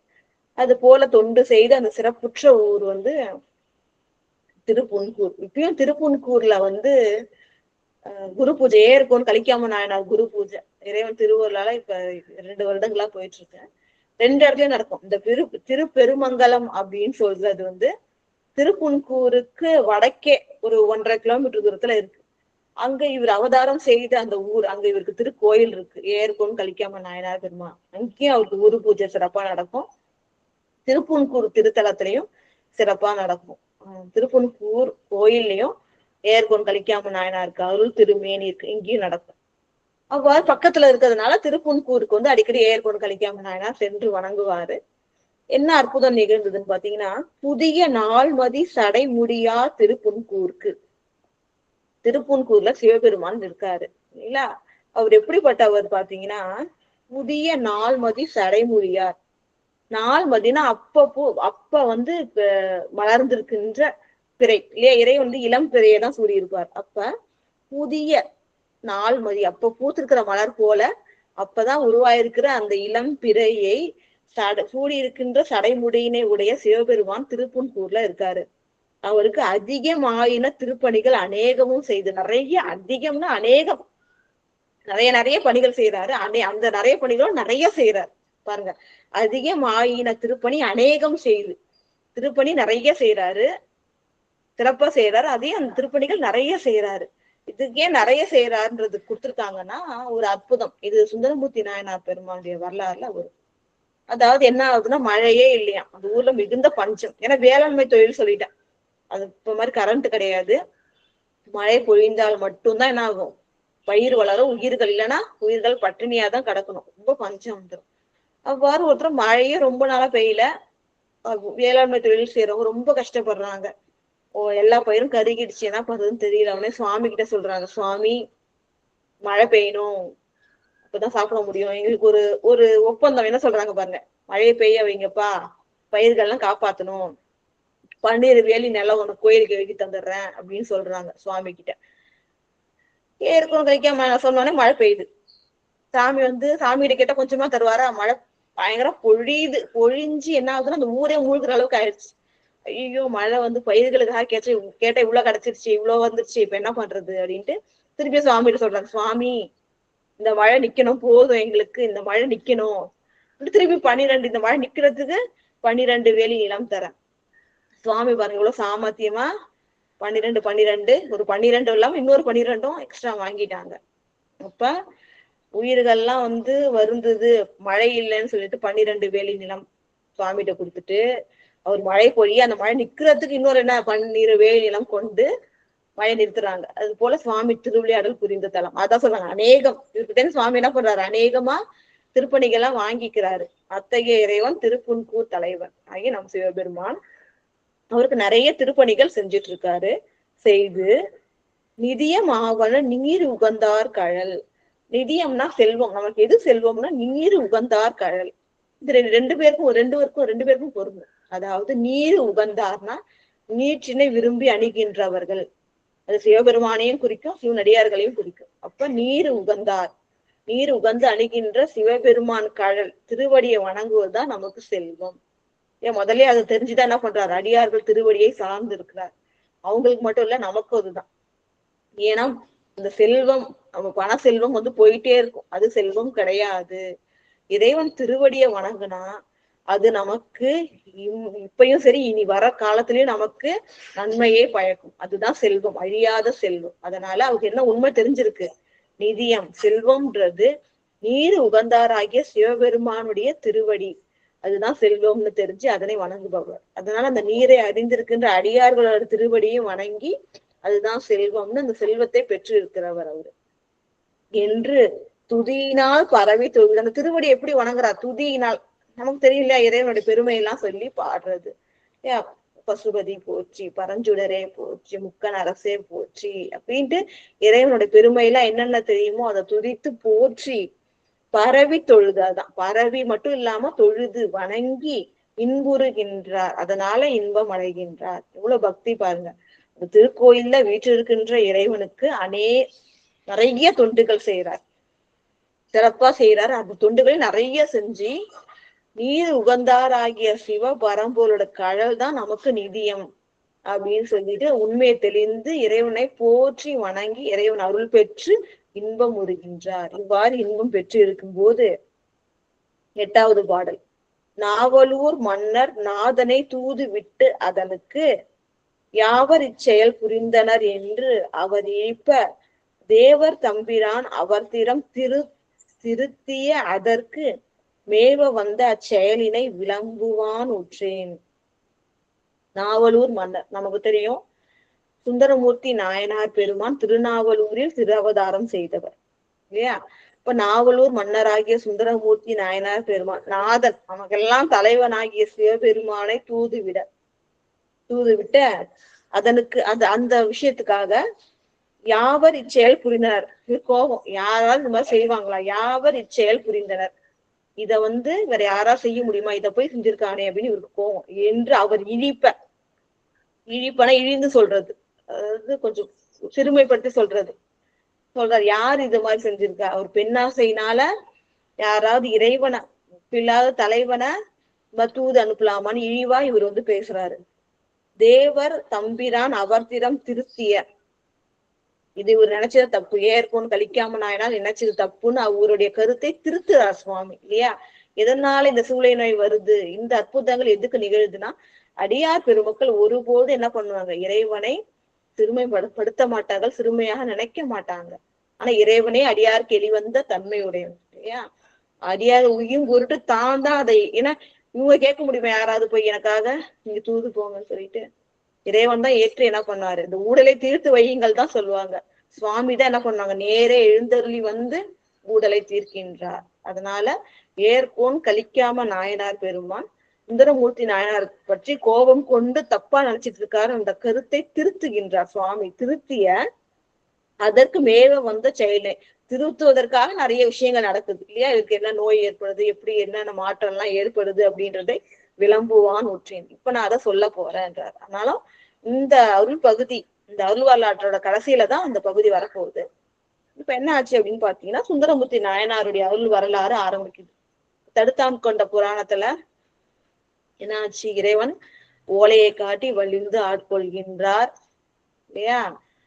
அவர் சிவஸ்தலம் தோறும் வரும்பொழுது தில்லையில வணங்கும் போது திருவாரூருக்கு வா அப்படின்னு சொல்றாங்க. திருவாரூருக்கு வரும்பொழுது சுவாமி என்ன பண்றாரு, ஊர்ல இருக்கிற எல்லாரும் எதிர்கொண்டு வரவேற்க சொல்லி சுந்தரமூர்த்தி நாயனாரை பெருமைப்படுத்தி மேலும் என்ன பண்றாரு, நான் உனக்கு தோழனுப்பான தன்னையே தோழனாக தருகின்றார். அவர் அவ்வாறு அங்க இருக்கும்போது என்ன பண்றாரு, பறவையாரை கண்டு அங்க கைலாயத்தில் கண்ட தொடர்ச்சி அவங்க கண்டு ஆசை வைக்க இறைவன் அடியார்கள் எல்லாம் கூட்டு என்ன பண்றாரு, அவங்களுக்கு திருமணம் வைக்க சொல்ல திருமணம் செய்து கொண்டு திருவாரூரில் பறவையார் வீட்டில் வசிக்கின்றார். ஒரு முறை ஆனா பறவையார் வீட்டில் இருக்கும் பொழுதும் 3 காலங்களிலும் என்ன பண்ணுவாங்க, கோயிலுக்கு சென்று வன்மீகநாத பெருமானை வணங்கி கொண்டு வரும் பொழுது ஒரு நாள் என்ன பண்றாரு, அடியார்களை வணங்கல, ஆனாலும் அடியார்களை பத்தி தான் நினைச்சிட்டு போறாரு. இறைவனுக்கு அடியார் ஆயிட்டோம், அடியார்களுக்கு அடியார் ஆகும் நாள் என்னால் நினைச்சிட்டு போகும் பொழுது அடியாரை வணங்காம போறாங்களேன்னு சொல்லிட்டு என்ன பண்றாங்கன்னா, விரமிண்ட நாயனார் இவ்வாறு வணங்காமல் போகின்ற வன்தொண்டனும் பிறகு அவனை வலிந்தாட்கொண்ட இறைவனும் அடியார்களுக்கு பிறகுன்னு சொன்ன உடனே என்ன பண்றாரு இறைவன்? அடியார்களுக்கு தள்ளி இருப்பார் அவரு. உடனே சுந்தரமூர்த்தி நாயனார் பெருமான் முன்னாடி வந்து அடியார்கள் பெருமையெல்லாம் சொல்லி, தில்லைவாழ் அந்தனர் தம் அடியாருக்கும் அடியேன் அடியெடுத்து கொடுத்து அடியார்கள் பெருமையெல்லாம் தெரிய வச்சு நீ போய் அவங்க திருவடியை பாடுன்னு சொன்ன உடனே தேவாசிரியன் மண்டபத்துக்கு வந்து ஒவ்வொரு அடியாரையும் பாடி அவங்க திருவடியை வணங்கிட்டு, அப்புறம் அடுத்த அடியாரை பாடி அவங்க திருவடியை வணங்கி, இவ்வாறு தனித்தனியாக வணங்கி அந்த அருட்பதிகம் பாடி அடியார்கள் நடுவில் அணைந்தார் அப்படின்றதுதான் தடுத்தாட்கொண்ட புராணம். அவங்களோட வாழ்க்கையில அடுத்த என்ன நிகழுது ஒரு சிறப்பு அப்படின்னு பார்த்தோம்னா, திருத்தொண்ட தொகை அருளி திருநாவலூர் ஆலி கருத்து ஒன்று காதலினால் கனகமதில் திருவாரூர் ஒருத்தர் கழல் முப்பொழுதும் உருகி அன்போடும் பணிந்து பெருத்து எழு மெய் அன்பினால் பிரியாது அங்கு உறையும் நாள். இப்ப நம்ம சொன்னதோட தொடர்ச்சி சொல்லிருக்காங்க பாருங்க. இவ்வாறு திருத்தொண்ட தொகை அருளி உலகம் உய அருளி திருநாவலூர் ஆலி திருநாவலூர் அரசராகிய சுந்தரமூர்த்தி நாயனார் பெருமான் கருத்து ஒன்று காதலினால் இல்லையா, அவர் எப்படி வந்து வணங்குவார் நம்ம முதலே சொல்லியிருக்கோம். சில பேர் வந்து கண்ணால பார்க்கும்பொழுது வேற ஒரு சிந்தனை இருக்கு, காதால சத்தம் கேட்பாங்க. அப்படி இல்லாம மற்ற சிந்தை மற்ற கரணங்கள் மற்ற அந்த ஐம்புலன்களும் வேலை செய்யக்கூடாது. கண் மட்டும் என்ன பண்ண இறைவனை பார்க்கணும், சித்தம் இறைவன் பால் இருக்கணும் அப்படின்னு சொன்னோம் இல்லையா. அதுதான் சிறப்பா வணங்குவதற்கு முறை. அது போல கருத்து ஒன்று காதலினால் உள்ளம் ஒன்றிய காதலோடு பெருகுகின்ற அன்போடு என்ன பண்றாரா திருவாரூர் இறைவனை வணங்குகின்றார். அவர் எப்படிப்பட்ட இறைவன்? திருவாரூர் இறைவன் கனகமதில். இப்ப சொன்னா ஒரு ஊரை சுத்தியும் மதில் இருக்கும். அது எப்படின்னா திருவாரூரை சுத்தி பொன்னாலான மதில் இருக்கின்றது. அத்தகைய இந்த திருவாரூர்ல வீட்டிருக்கின்ற இறைவனை ஒருத்தர் கழல், ஒருத்தர்னா யாருக்கும் ஒப்பில்லாத ஒருவன், சிவ பரம்பொருளை குறிக்கிறது. அவ்வாறு கனகமதில் பொன்னாலான மதிலை கொண்ட திருவாரூரில் வீற்றிருக்கின்ற ஒப்பில்லாத சிவபெருமானுடைய கழல் திருவடிகளை முப்பொழுதும் 3 வேளை காலை நேரம் மதியம் சாயந்தரம் அப்பெல்லாம் முப்பொழுதும் என்ன பண்றாரு? உருகி அன்போடு இறைவனை வணங்கி பணிந்து பெருத்து எழு மெய் அன்பினால் அதனால அன்பு மேலும் மேலும் வளருதான் இல்லையா. இப்ப நம்ம மனுஷ வாழ்க்கையில அன்பு என்ன ஆகும்? ஒருத்தவங்க பழகும்போது அதிகமாகும், நிறைய நேரத்துல குறையும். ஆனா இறைவன் மேல இருக்கிற அன்பு என்ன ஆகும்? உயிர்களுக்கு அன்பர்களுக்கு மேலும் மேலும் பெருகி கொண்டே வரும். அப்ப இந்த பெருத்து எழும் மெய் அன்பினால் அந்த மெய் அன்பு மேலும் மேலும் அதிகமா வர பிரியாது அங்கு உறையும் நாள், இறைவனை பிரியாது வணங்கி கொண்டே இருக்கும் நாள். முப்பொழுதும் இறைவனை வணங்கி கொண்டே இருக்கும் பொழுது தாளாண்மை உழவு தொழில் தன்மை வளம் தலை சிறந்த வேளாளர் குண்டையூர் கிழவர் எனும் மேதக்கோர் வாளார் வெண்மதி அணிந்தார் மறையவராய் வழக்கினில் வென்று ஆளாக கொண்டவர்த்தால் அடைந்து அன்பால் ஒழுகுவார். முதல் அருள் நிகழ்வு சுந்தரமூர்த்தி நாயனார் பெருமான் வரலாற்றிலே எல்லாமே அருள் நிகழ்வு தான். முதல் அருள் நிகழ்வு என்னன்னு பாத்தீங்கன்னா தாளாண்மை உழவு தொழில். தாளாண்மைனா என்ன அர்த்தம்னா, அதாவது பிறர் தேவையை உணர்ந்து அவங்களுக்கு வந்து உதவி செய்யறதுதான் தாளாண்மை. மற்றவர்களுக்கு என்ன தேவை அப்படின்றத உணர்ந்து அவர்கள் வேண்டுவனவற்றை செய்வதுதான் தாளாண்மை. இப்ப தாளாண்மை உழவு தொழில், மற்றவர்களுக்கு நன்மை செய்யக்கூடிய அந்த உழவு தொழிலை வந்து செய்கின்றார் ஒருவர். அந்த உழவு தொழில் செய்து தன்மை வளம் தலை சிறந்த உழவு தொழில் செஞ்சதுனால நிறைய செல்வங்கள் கிடைச்சி இந்த செல்வர்களுக்கு எல்லாம் தலைவரா இருக்கிறாரு ஒரு வேளாளர். அவர் பேர் என்னன்னா குண்டையூர் கிழவர். குண்டையூர்ன்ற ஊர்ல இருக்காரு. கிழார் அப்படின்னா என்ன அர்த்தம்னா இந்த ஜமீன்தார் போல நிறைய நிலம் வச்சிருக்கிறவங்க. அவங்க எல்லாம் இந்த வேளாளர் குடியில நிறைய நிலம் வச்சிருக்கிறவங்கள கிழார் அப்படின்னு சொல்லுவாங்க. அப்ப இந்த குண்டையூர் அப்படின்ற ஊர்ல பிறருக்கு நன்மை செய்கின்ற அந்த பழக்கமுடையவராக உழவு தொழில் நிறைய செஞ்சு அதுல நிறைய செல்வங்கள் வர செல்வந்தரா கிழார்னு ஒருத்தர் குண்டையூர் ஊர்ல இருக்காரு. அவர் வந்து இன்னும் மேதக்கோர்னா மேன்மை மிகு பெரியவர்னு அர்த்தம். ஏன்னா எல்லாரும் செல்வம் வச்சிருக்காங்க, ஆனா அடியார்களுக்கு அந்த செல்வம் பயன்பட்டாதான் அது உயர்ந்த செல்வம் அருள் செல்வமா மாறும். இல்லைன்னா சென்று கொண்டே இருக்கின்ற செல்வத்தால எந்த ஒரு புண்ணியமும் கிடையாது. அது சிவ புண்ணியமா மாறணும்னா அடியார்களுக்கு அந்த அந்த செல்வத்தை கொண்டு நம்ம என்ன பண்ணணும், தொண்டுகள் செய்யணும். அது தெரிஞ்சதுனால அந்த அடியார்களுக்கு இவருக்கு தொண்டு செஞ்சதுனால இவருக்கு பேரு மேதக்கோர், மேன்மை பொருந்திய பெரியவர்னு இந்த குண்டையூர் கிழாரா சொல்றாங்க. அவர் என்ன தொழில், என்ன சிறப்பு செஞ்சார், அடியார்களுக்கு என்ன தொண்டு செஞ்சார்னா, வாளார் வெண்மதி அணிந்தார். அதாவது வாள்னா ஒளி வீசுகின்ற, ஆறுனா வாள்னா ஒளி, ஆறுனா நிறைந்த அப்படியே நல்ல ஒளி வீசுகின்ற வெண்மையான மதி அணிந்த சிவபெருமான் மறையவராய் வேதியராக வந்து என்ன பண்றாரு, வழக்கினில் வென்று. சுந்தரமூர்த்தி நாயனார் என்ன பண்ணாரு, வழக்கிட்டு நீ எனக்கு அடிமைதான்னு அவர் கீழ்ச்சி போட்ட பிறகு என்ன பண்ணாரு, இன்னொன்னு எடுத்துக்காட்டி என்னோட அடிமைதான் அப்படின்னு சொல்லிட்டு வலிந்து ஆட்கொண்டார் இல்லையா. ஆளாக கொண்டவர்தால் அடைந்து அன்பால் ஒழுகுவார். சுந்தரமூர்த்தி நாயனார் பெருமானுடைய திருவடிகளை, ஏன்னா இறைவனே வந்து வலிந்தாட்கொண்டார், அத்தகைய சிறப்புடையவர்னு சொல்லி அவருடைய சுந்தரமூர்த்தி நாயனார் பெருமான் திருவடிகளை அடைந்து அன்பால் ஒழுகுவார். திருவடிகளை அன்போடு வணங்குவார்.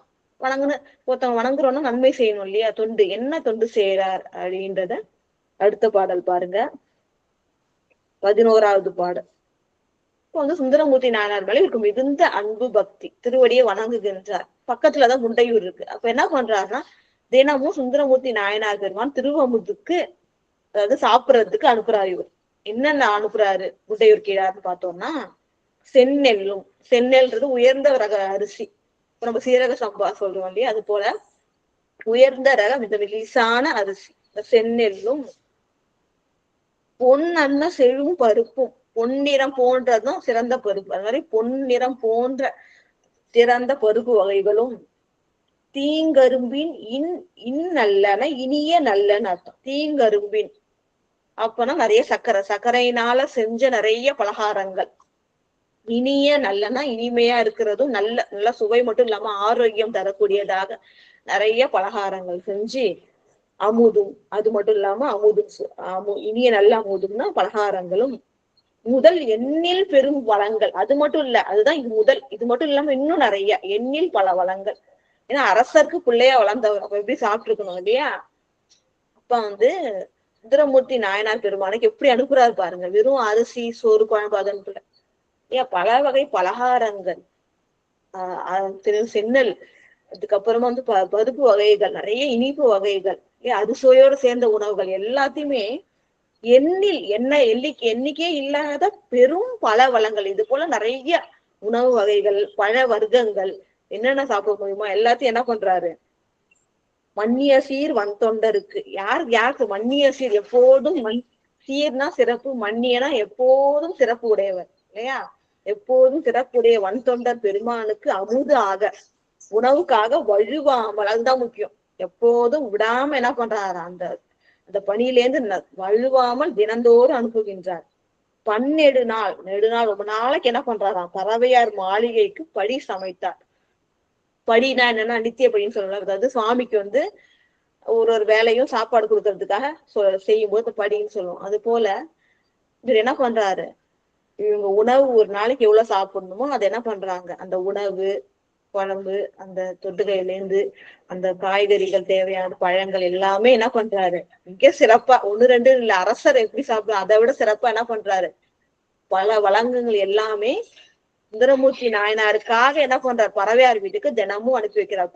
நெடுநாள் ரொம்ப நாள் என்ன பண்றாரு, வழுவாது, அதுதான் முக்கியம். ஒரு நாள் கூட தவறாம என்ன பண்றாரு, நான் சாப்பிடுறோமோ இல்லையோ முதல்ல சுந்தரமூர்த்தி நாயனார் பெருமானுக்காக பறவையார் மாளிகைக்கு அனுப்புறாரு. எல்லை இல்லாத பலகாரங்கள், 6 வகை சுவையிலையும் இருக்கிற வந்து அந்த காய்கறிகள், சமைச்ச காய்கறிகள், உணவு, இது எல்லாத்தையும் சிறப்பா இல்லையா, சக்கரை பொங்கல்ல இருந்து இந்த இனிப்புலாம் எல்லா பலகாரமும் இவ்வாறு சிறப்பா வந்து ஒரு நாள் விடாம கொடுத்துட்டே இருக்கும் பொழுது, 12வது மாளிகைக்கு படி சமைத்தார். ஆன செயல் அன்பின் வரும் ஆர்வத்தால் மகிழ்ந்து ஆற்ற, வானம் முறை வழங்காமல் மாநிலத்து வளம் சுருங்க, போனக நெல்படி நிரம்ப எடுப்பதற்கு போதாமை, மானமழி கொள்கையினால் மனமயங்கி வருந்துவார். இவ்வாறு தினந்தோறும் கொடுத்துட்டு இருக்க போது எப்போதுமே ஒரு தடங்கள் வரும், ஒரு தொண்டு செய்யும் போது இல்லையா. அது நம்ம அப்பயும் அந்த செய்யறோமா, இல்ல என்ன அப்படின்றதுக்கான ஒரு சோதனை தான். அப்ப இவர் என்ன பண்றாருன்னா, ஆன செயல் இவ்வாறு தினந்தோறும் சமைத்து அன்போடு அந்த உணவை பக்குவப்படுத்தி அனுப்பிட்டு இருக்கார் சுந்தரமூர்த்தி நாயனார் பெருமானுக்கு. இதை எப்படி அன்பினால் வரும் ஆர்வத்தால், அதுதான் முக்கியம். ஆர்வத்தோட செய்யறாரு. அது எந்த ஆர்வம் எதனால ஏற்படுது? அன்பினால, பக்தியினால மகிழ்ந்து கொடுக்கிறாரு. இத மகிழ்ந்து இந்த திருத்தொண்டு செய்யும் பொழுது வானம் முறை வழங்காமல் மாநிலத்து வளம் சொல்லுது இல்லையா? அப்பெல்லாம் மழை பெய்தால்தான் என்ன ஆகும்? பயிர்கள் விளையும். ஆனா வானம் என்ன பண்ணல? வழங்காமல் மழை கொடுக்கல. இப்ப மாநிலத்து வளம் சுருது. இந்த நிலத்தோட வளம் சுருங்கிடுச்சு, எங்கேயுமே விளையில. பணம் வச்சிருந்து என்ன பண்றது? நிலம் விளைஞ்சாதான் என்ன பண்ண முடியும்? பொருளை சாப்பிட முடியும். அப்ப செல்வம் இருக்கு, ஆனா என்ன இல்ல? உணவு பொருட்கள் இல்ல. வளம் சுருங்க போனக நெல், போனகம்னா உணவு, உணவுக்கு நெல் படி நிரம்ப எடுப்பதற்கு போதாம. இதை நம்ம ஒரு படி அரிசி கொடுக்குறான்னு வச்சுங்க சமைச்சு, இந்த ஒரு படிக்கு கூட என்ன கிடைக்கல? நெல்லு கிடைக்கல. இந்த போனக நெல் படி உணவு, நெல் படி நிரம்புற அளவு கூட என்ன பண்ணல? உணவு இல்ல, எடுப்பதற்கு போதாமை பத்தாம் போனதால மானமொழி கொள்கையினால் மனம் மயங்கி வருந்துவார், மனம் வருந்துகின்றார். ஏன்னா ஒப்பில்லாத அடியாருக்கு தொண்டு செய்தேனே. அதனால இன்னைக்கு அதுல ஒரு தடங்கள் வந்துருச்சு. இப்ப அனுப்பாம விட்டா அவருக்கு அங்க உணவு கிடைச்சிருக்காது இல்லையா? எப்படி அவருக்கு உணவு நம்ம அனுப்பலாம், எப்படி அவர் சாப்பிடுவாரு அப்படின்னு சொல்லிட்டு ரொம்ப வருத்தப்படுறாரு. மனம் வருந்தி தானும் சாப்பிடாம இருக்கார். இத்தகைய அன்பு பாருங்க. இந்த தொண்டுக்கு ஒரு தடைவு வந்தது, எப்படி அவர் சாப்பிடுவாரு? தினந்தோறும் அனுப்பிட்டு இருந்தோமே, இப்ப அவங்க சாப்பிடாம எதிர்பார்த்துட்டு இருப்பாங்களே, இப்ப என்ன ஆகுறது அப்படின்னு ரொம்ப வருத்தத்தோட இருக்கார். இந்த வருத்தம் எப்படி தீர்ந்தது? சுந்தரமூர்த்தி நாயனார் பெருமானுக்கு அனுப்பணியில் கிடைத்ததா? இறைவன் அடியார்கள் துன்பத்தை பொறுத்துக்க மாட்டார், அதுவும் தோழரும் வேற ஆயிட்டாரு. என்ன அருள் திருவிளையாடல்கள் இறைவன் நிகழ்த்துகின்றார் என்பதை இறைவன் திருவருளால் அடுத்த வாரமே சிந்திப்போம் என்று கூறி, கேட்டுக்கொண்டிருக்கின்ற புனிதர் பேரவை விதிமுறை உலகினில் விளங்கி வெல்கவே என வாழ்த்தி வணங்கி நிறைவு செய்கின்றேன். நன்றி, வணக்கம். ஓம் நம சிவாய. திருச்சிற்றம்பலம். திருச்சிற்றம்பலம். சிவாய நம. திருச்சிற்றம்பலம். அருமை அருமைமா. அம்மா ஒரு சின்ன கேள்வி. அந்த திருத்தொண்டர் அந்தாதின்னு சொன்னீங்கல்ல, அது எத்தனையாவது பாடல்மா?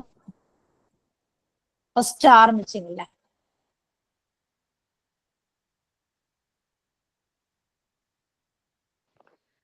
35வது பாடல்மா. சரி, 35வது பாடல். நான் அடுத்த நம்பர் சொல்றேன். 35வது பாடல். சரிங்க, நான் பாத்துக்கிறேன். சிறப்பா சொன்னீங்கம்மா. முதல்ல அடிப்படை ஆரம்பமே நல்லா அழகா எடுத்து கொடுத்துட்டு, அடுத்ததாக அவருடைய அந்த முதல் வகுப்பு ஆரம்பம்னா கூட அவ்வளவு அருமையா இருந்தது. எங்களுக்கு கேட்கறதுக்கு அவ்வளவு ஒரு சிறப்பா இருந்தது. ஏன்னா இது இன்னும் ஒரு தடவை நம்ம தெரிஞ்சுக்கிற ஒரு வரலாறு இருந்தாக நீங்க சொல்ற விதம் ஒண்ணு இருக்கு இல்லையா? அவ்வளவு அழகா அந்த ஊருடைய முதல்ல நாடை பத்தி சொன்னீங்க. சிவாயன சிவாயனம். ஆமா, நீங்க மைக்க ஆஃப் பண்ணிக்கீங்களேன். முதல்ல அந்த நாடு எப்படி இருந்தது?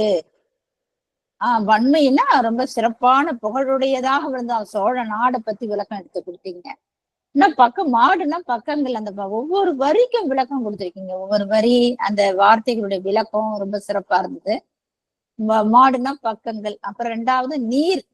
அது பாருங்க, வள்ளல் போல எல்லா உயிர்களும் வாழ்வதற்கு அந்த நீர் இடம் தந்திருக்கு. நீர் இருந்தா தான் நம்ம எல்லா உயிர்களும் வாழறது. சொல்ற விதம் ரொம்ப அழகா இருந்தது.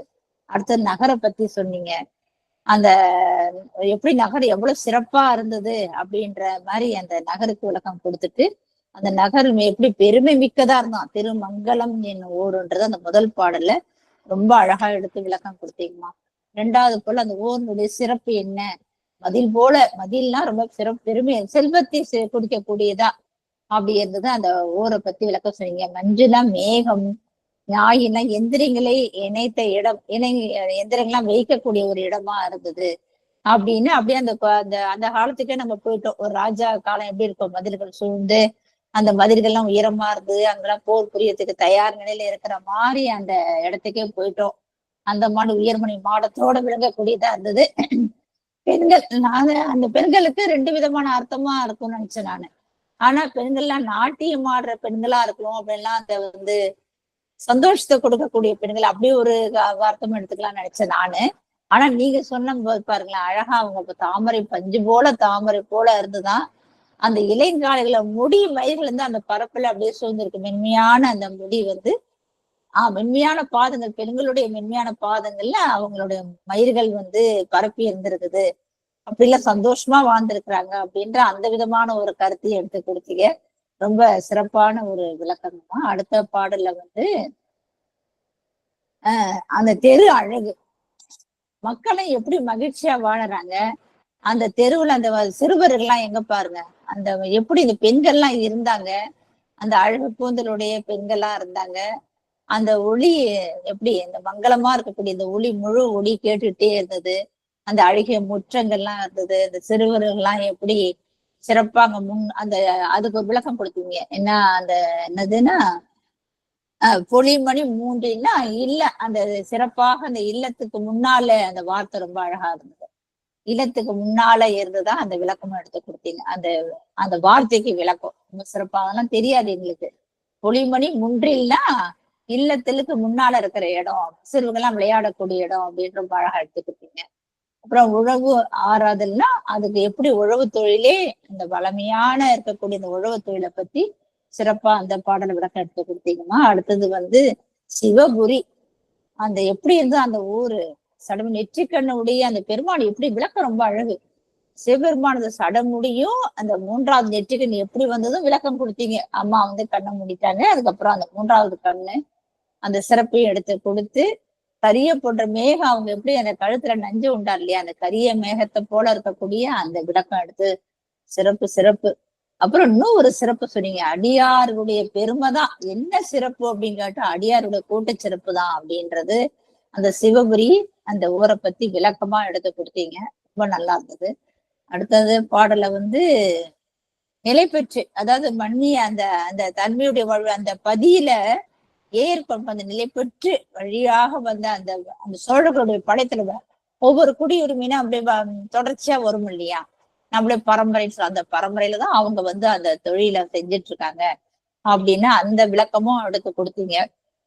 அதுதான் ஒரு விளக்கம் கொடுத்து ஏயர்னா ஏயர் என்ற ஏயர் என்றாகியது அந்த குடிப்பெயர், அந்த கோண தலைமையை குறித்ததுன்றது விளக்கம் சிறப்பா எடுத்து கொடுத்தீங்கம்மா. அடுத்த பாடல் வந்து கருணை தான். பெருமான் என்னது கருணை கொண்டுதானே வர்றாரு, அந்த கருணை மிக்க அந்த பெருமான் அவதரித்தார் அப்படின்றத அந்த விளக்கமும் எடுத்து கொடுத்தீங்க. தொண்டரான கலிக்காமர் என்று பெயரோட அழைக்கப்படுகிறாரு. அவர் மேன்மேலும் எப்படி பெருமானை வணங்குறாராம், அன்பினால அவர் வந்து பணி விரும்ப செய்தார். அந்த பணியை அவர் பிறந்து வளர்ந்து அந்த பணி இறைவனுடைய தொண்டாகவே செய்து கொண்டிருந்தான்றத அந்த பாடல் மூலமா விளக்கம் எடுத்து கொடுத்தீங்க. அடுத்தது அந்த திருநீற்ற சிறப்பு, சிவபெருமான் எப்படி இருந்தாராம், அந்த திருநீற்றையுடைய அந்த கடல் அவருடைய திருநீரை இந்த திருவடியே அப்படியே தொழுது வணங்கினாராம். அவ்வளவு ஒரு சிறப்பா அவர் கலிக்காமயனார் வந்து அந்த பெருமான திருப்பன்கூருக்கு அங்க தலத்துக்கு வந்து வழிபாடு பண்ணக்குள்ள அங்க குளமெல்லாம் அமைத்தாருன்றது அந்த அந்த விளக்கமும் அது இல்லை இருந்தாலும் நீங்க அந்த கதையும் எடுத்து அவ்வளவு அழகா சொன்னீங்க. அந்த திருவடியே நமக்கு செல்வமா விளக்கக்கூடிய அந்த பெருமானை நினைத்து போற்றி பரவி அதை இன்பமா அடைந்தாருன்றது அந்த பாடல் விளக்கம். 8வது பாடல்ல அப்பதான் வராங்க சாமி நேராக வந்து திருத்துக்கிறாரு. பெருமான் திருநாவலூர் தலைவன் நம்பி ஆரூர் வந்து எப்படி தூது போறாருல, பறவையாருக்காக 2 முறை தூது போனார் இல்லையா, அந்த பறவையார் 2 முறை தூது போனதை பத்தி அவர் வேதனை அடைகிறார். அதை கருத்துல கொண்டு அவர் என்ன பண்றாரு, பெருமானே நேராக வந்து திருத்துக்கிறாரு. இவரை மாற்றக்கூடிய ஒரு அருள் செல்வத்தை அந்த வரலாற்றை நம்ம சொல்ல தொடங்குறாரு அப்படின்ற இந்த பாடலை விளக்கம் கொடுத்தீங்க. அடுத்த திருத்தொண்ட தொகையில திருநாவலூர் அந்த ஊர்ல வந்து பெருமானுடைய திருத்தொண்ட திருப்பதித்தை பாடி அப்புறம் மனம் உண்டு விருப்பத்தினால அந்த திருவாரூர்ல எழுந்திருக்க தியாக திருவடி நாள்தோறும் எப்படி வணங்கினாருன்னா, அப்பா மூன்று பொழுதும் காலையும் மதியம் மாலை இந்த 3 நேரமும் பெருமானியே உண்மையான அன்பால வழிபட்டாங்கன்றது, அந்த காதல் கொண்டு பெருமான அன்பு கொண்டு வணங்கினாங்கன்றது அந்த பாடல விளக்கம் எடுத்து கொடுத்தீங்க. இந்த பாடல கொண்டையூர் கிழாரை பத்தி சிறப்பான ஒரு விளக்கம் கொடுத்தீங்க. அவர் வந்து அந்தனராக வந்து வழக்கிட்டு சென்று ஆட்கொள்ளும் நம்பியார் திருவடிகளை சார்வராக அந்த பூண்டு ஒழுகுவராக அன்பு பொருந்தியவரா இருந்தாரு என்றது அந்த வாழார்னா ஒளி பொருந்திய ஒவ்வொரு வார்த்தைக்கும் சிறப்பா கொடுத்தீங்க. கொண்டே இருக்குன்னா ஜமீன்தார், பரம்பரையான ஜமீன்தார் என்ற அந்த வார்த்தையும் எடுத்து இந்த பாடலை விளக்கம் கொடுத்தீங்கன்னா, அடுத்த பாடல்ல 11வது பாடல்ல எப்படி என்ன சிறப்பு, அந்த செந்நெல்லும் பொண்ணு நீங்க சொல்ற விதமா அழுத உயர்தரக அரிசி பொன்னிறம் போன்ற அந்த பருப்பு, இதெல்லாம் விளக்க ஒவ்வொரு பாடல்லையும் அந்த நிலை பெற்று சிறப்பு கொண்ட வன்தொண்ட சுந்தரருக்கு திரு அமுது படைத்தாரு. எவ்வளவு மாதிரி சிறந்த அரிசி. நம்மளும் என்ன பண்ணி இருக்கிறதுலே கீழா இருக்கு எடுத்து எல்லாருக்கும் கொடுப்போம், நம்ம அடுத்தவங்க தானம் பண்ணுவோம் தவிர நம்ம கிட்ட நல்ல பொருளா கொடுக்க மனசு வராது. இப்படிலாம் வாழ்ந்திருக்காங்களே அப்படின்னு சொல்லி இந்த விளக்கமும் எடுத்து ரொம்ப அழகா ஒவ்வொரு நாளும் திரு அமுதம் தவறாம செய்தாரு அப்படின்னு இந்த பாடலையும் விளக்கம் எடுத்து கொடுத்தீங்கம்மா. அத்தகைய செயல்களை செய்தார் பெருமான் அப்படின்னா மழை முறைப்படி பெய்யாதால உணவும் நெல்லும் மற்ற கொண்டு செல்வதற்கு அந்த நிலைமையை வானம் அதாவது சொல்ல இல்லையா, இப்ப வருத்தம் அடைந்தாராம். அவருக்கு உணவு கொடுக்க முடியே, நாமளும் பசியா இருப்ப, பெருமானும் ஒரு உயர்ந்த தொண்டு செய்து கொடுக்க அந்த பெருமானுக்கு நம்ம உணவு கொடுக்க முடியலையேன்னு வருந்துறாருன்னு சொல்லி இது வரைக்கும் இவ்வளவு சிறப்பா இந்த பாடலை 12 பாடலும் விளக்கம் எடுத்து கொடுத்தீங்க. ரொம்ப அருமையா இருந்ததுமா. எல்லாமே சிறப்பு சிறப்பு. என்ன சொல்றதுன்னு தெரியல. எங்களுக்கு முன் ஜென்ம பிறவி பயன்தான் நினைக்கிறாங்க. இந்த மாதிரி கேட்கறதுக்கும் ஒரு அருமையான ஒரு கருத்து. உங்கள் மூலியமா எங்களுக்கு சிந்திக்கிறதுக்கு ஒரு வாய்ப்பு கொடுத்தீங்க. மகிழ்ச்சிமா, நன்றி. மீண்டும் மீண்டும் இந்த நம்ம தொடர்ச்சியா அப்படியே 408 பாடல் எவ்வளவு வகுப்போறோம்னு சொல்ல முடியாது. அவ்வளவு அழகா ஒவ்வொரு வார்த்தைக்கும் விளக்கம் எடுத்து கொடுக்கக்குள்ள எங்களுக்கு ரொம்ப நல்லா புரியுது. நாங்க மேலோட்டமா படிச்சுன்னு போயிட்டோம். உண்மையிலே இன்னைக்கு ஒவ்வொரு வரிக்கும் ஒவ்வொரு வார்த்தைக்கும் நீங்க விளக்கம் எடுத்து கொடுக்கல இந்த பெருமானுடைய வரலாறுலாம் ரொம்ப அருமையா புரிஞ்சுதுங்கம்மா. நன்றி. மீண்டும் உங்களுக்கு நன்றிகளை தெரிவித்துக் கொள்ளேன். சிவாய நம. திருச்சிற்றம்பலம். வாழ்த்து பாடல் பாடி முடிச்சுட்டு அடியார்கள் எல்லாருக்குமே வாய்ப்பு உண்டு. நீங்க எல்லாம் பேசணும். ஒவ்வொரு நாளைக்கும் ஒவ்வொரு அடியார் வாய்ப்பு கொடுக்கணும் தான் நினைக்கிறது. அந்த மாதிரி அடுத்த வகுப்புல ஒவ்வொரு அடியாருக்கும் முன்கூட்டியே எல்லாருக்கும் வாய்ப்பு கொடுக்குறோம். சிவாய நம. திருச்சிற்றம்பலம். வான்மிகில் வழாது பெய்க மணி வளம் சுரக்க மன்னன் கோன்முறை அரசு செய்க குறைவிலாது உயிர்கள் வாழ்க நான்மறை அறங்கள் ஓங்க நல்தவம் வேள்வி மல்க மேன்மைக்குள் சைவ நீதி விளங்குக உலகமெல்லாம் மேன்மைக்குள் சைவ நீதி விளங்குக உலகமெல்லாம் ஆறிரு தடந்தோள் வாழ்க அருமுகம் வாழ்க வெப்பை போரு செய் தனிவேல் வாழ்க கொக்குடம் வாழ்க செவ்வேல் ஏரிய மங்கை வாழ்க யானை தன் அணங்கு வாழ்க மாறிலா வள்ளி வாழ்க வாழ்க சீரடியார் எல்லாம் மாறிலா வள்ளி வாழ்க வாழ்க சீரடியார் எல்லாம். திருச்சிற்றம்பலம். அனைத்தடியார் திருவிடை தாமரை சென்னிமேல் சுட்டி வணங்குகிறேன். சிவாய்.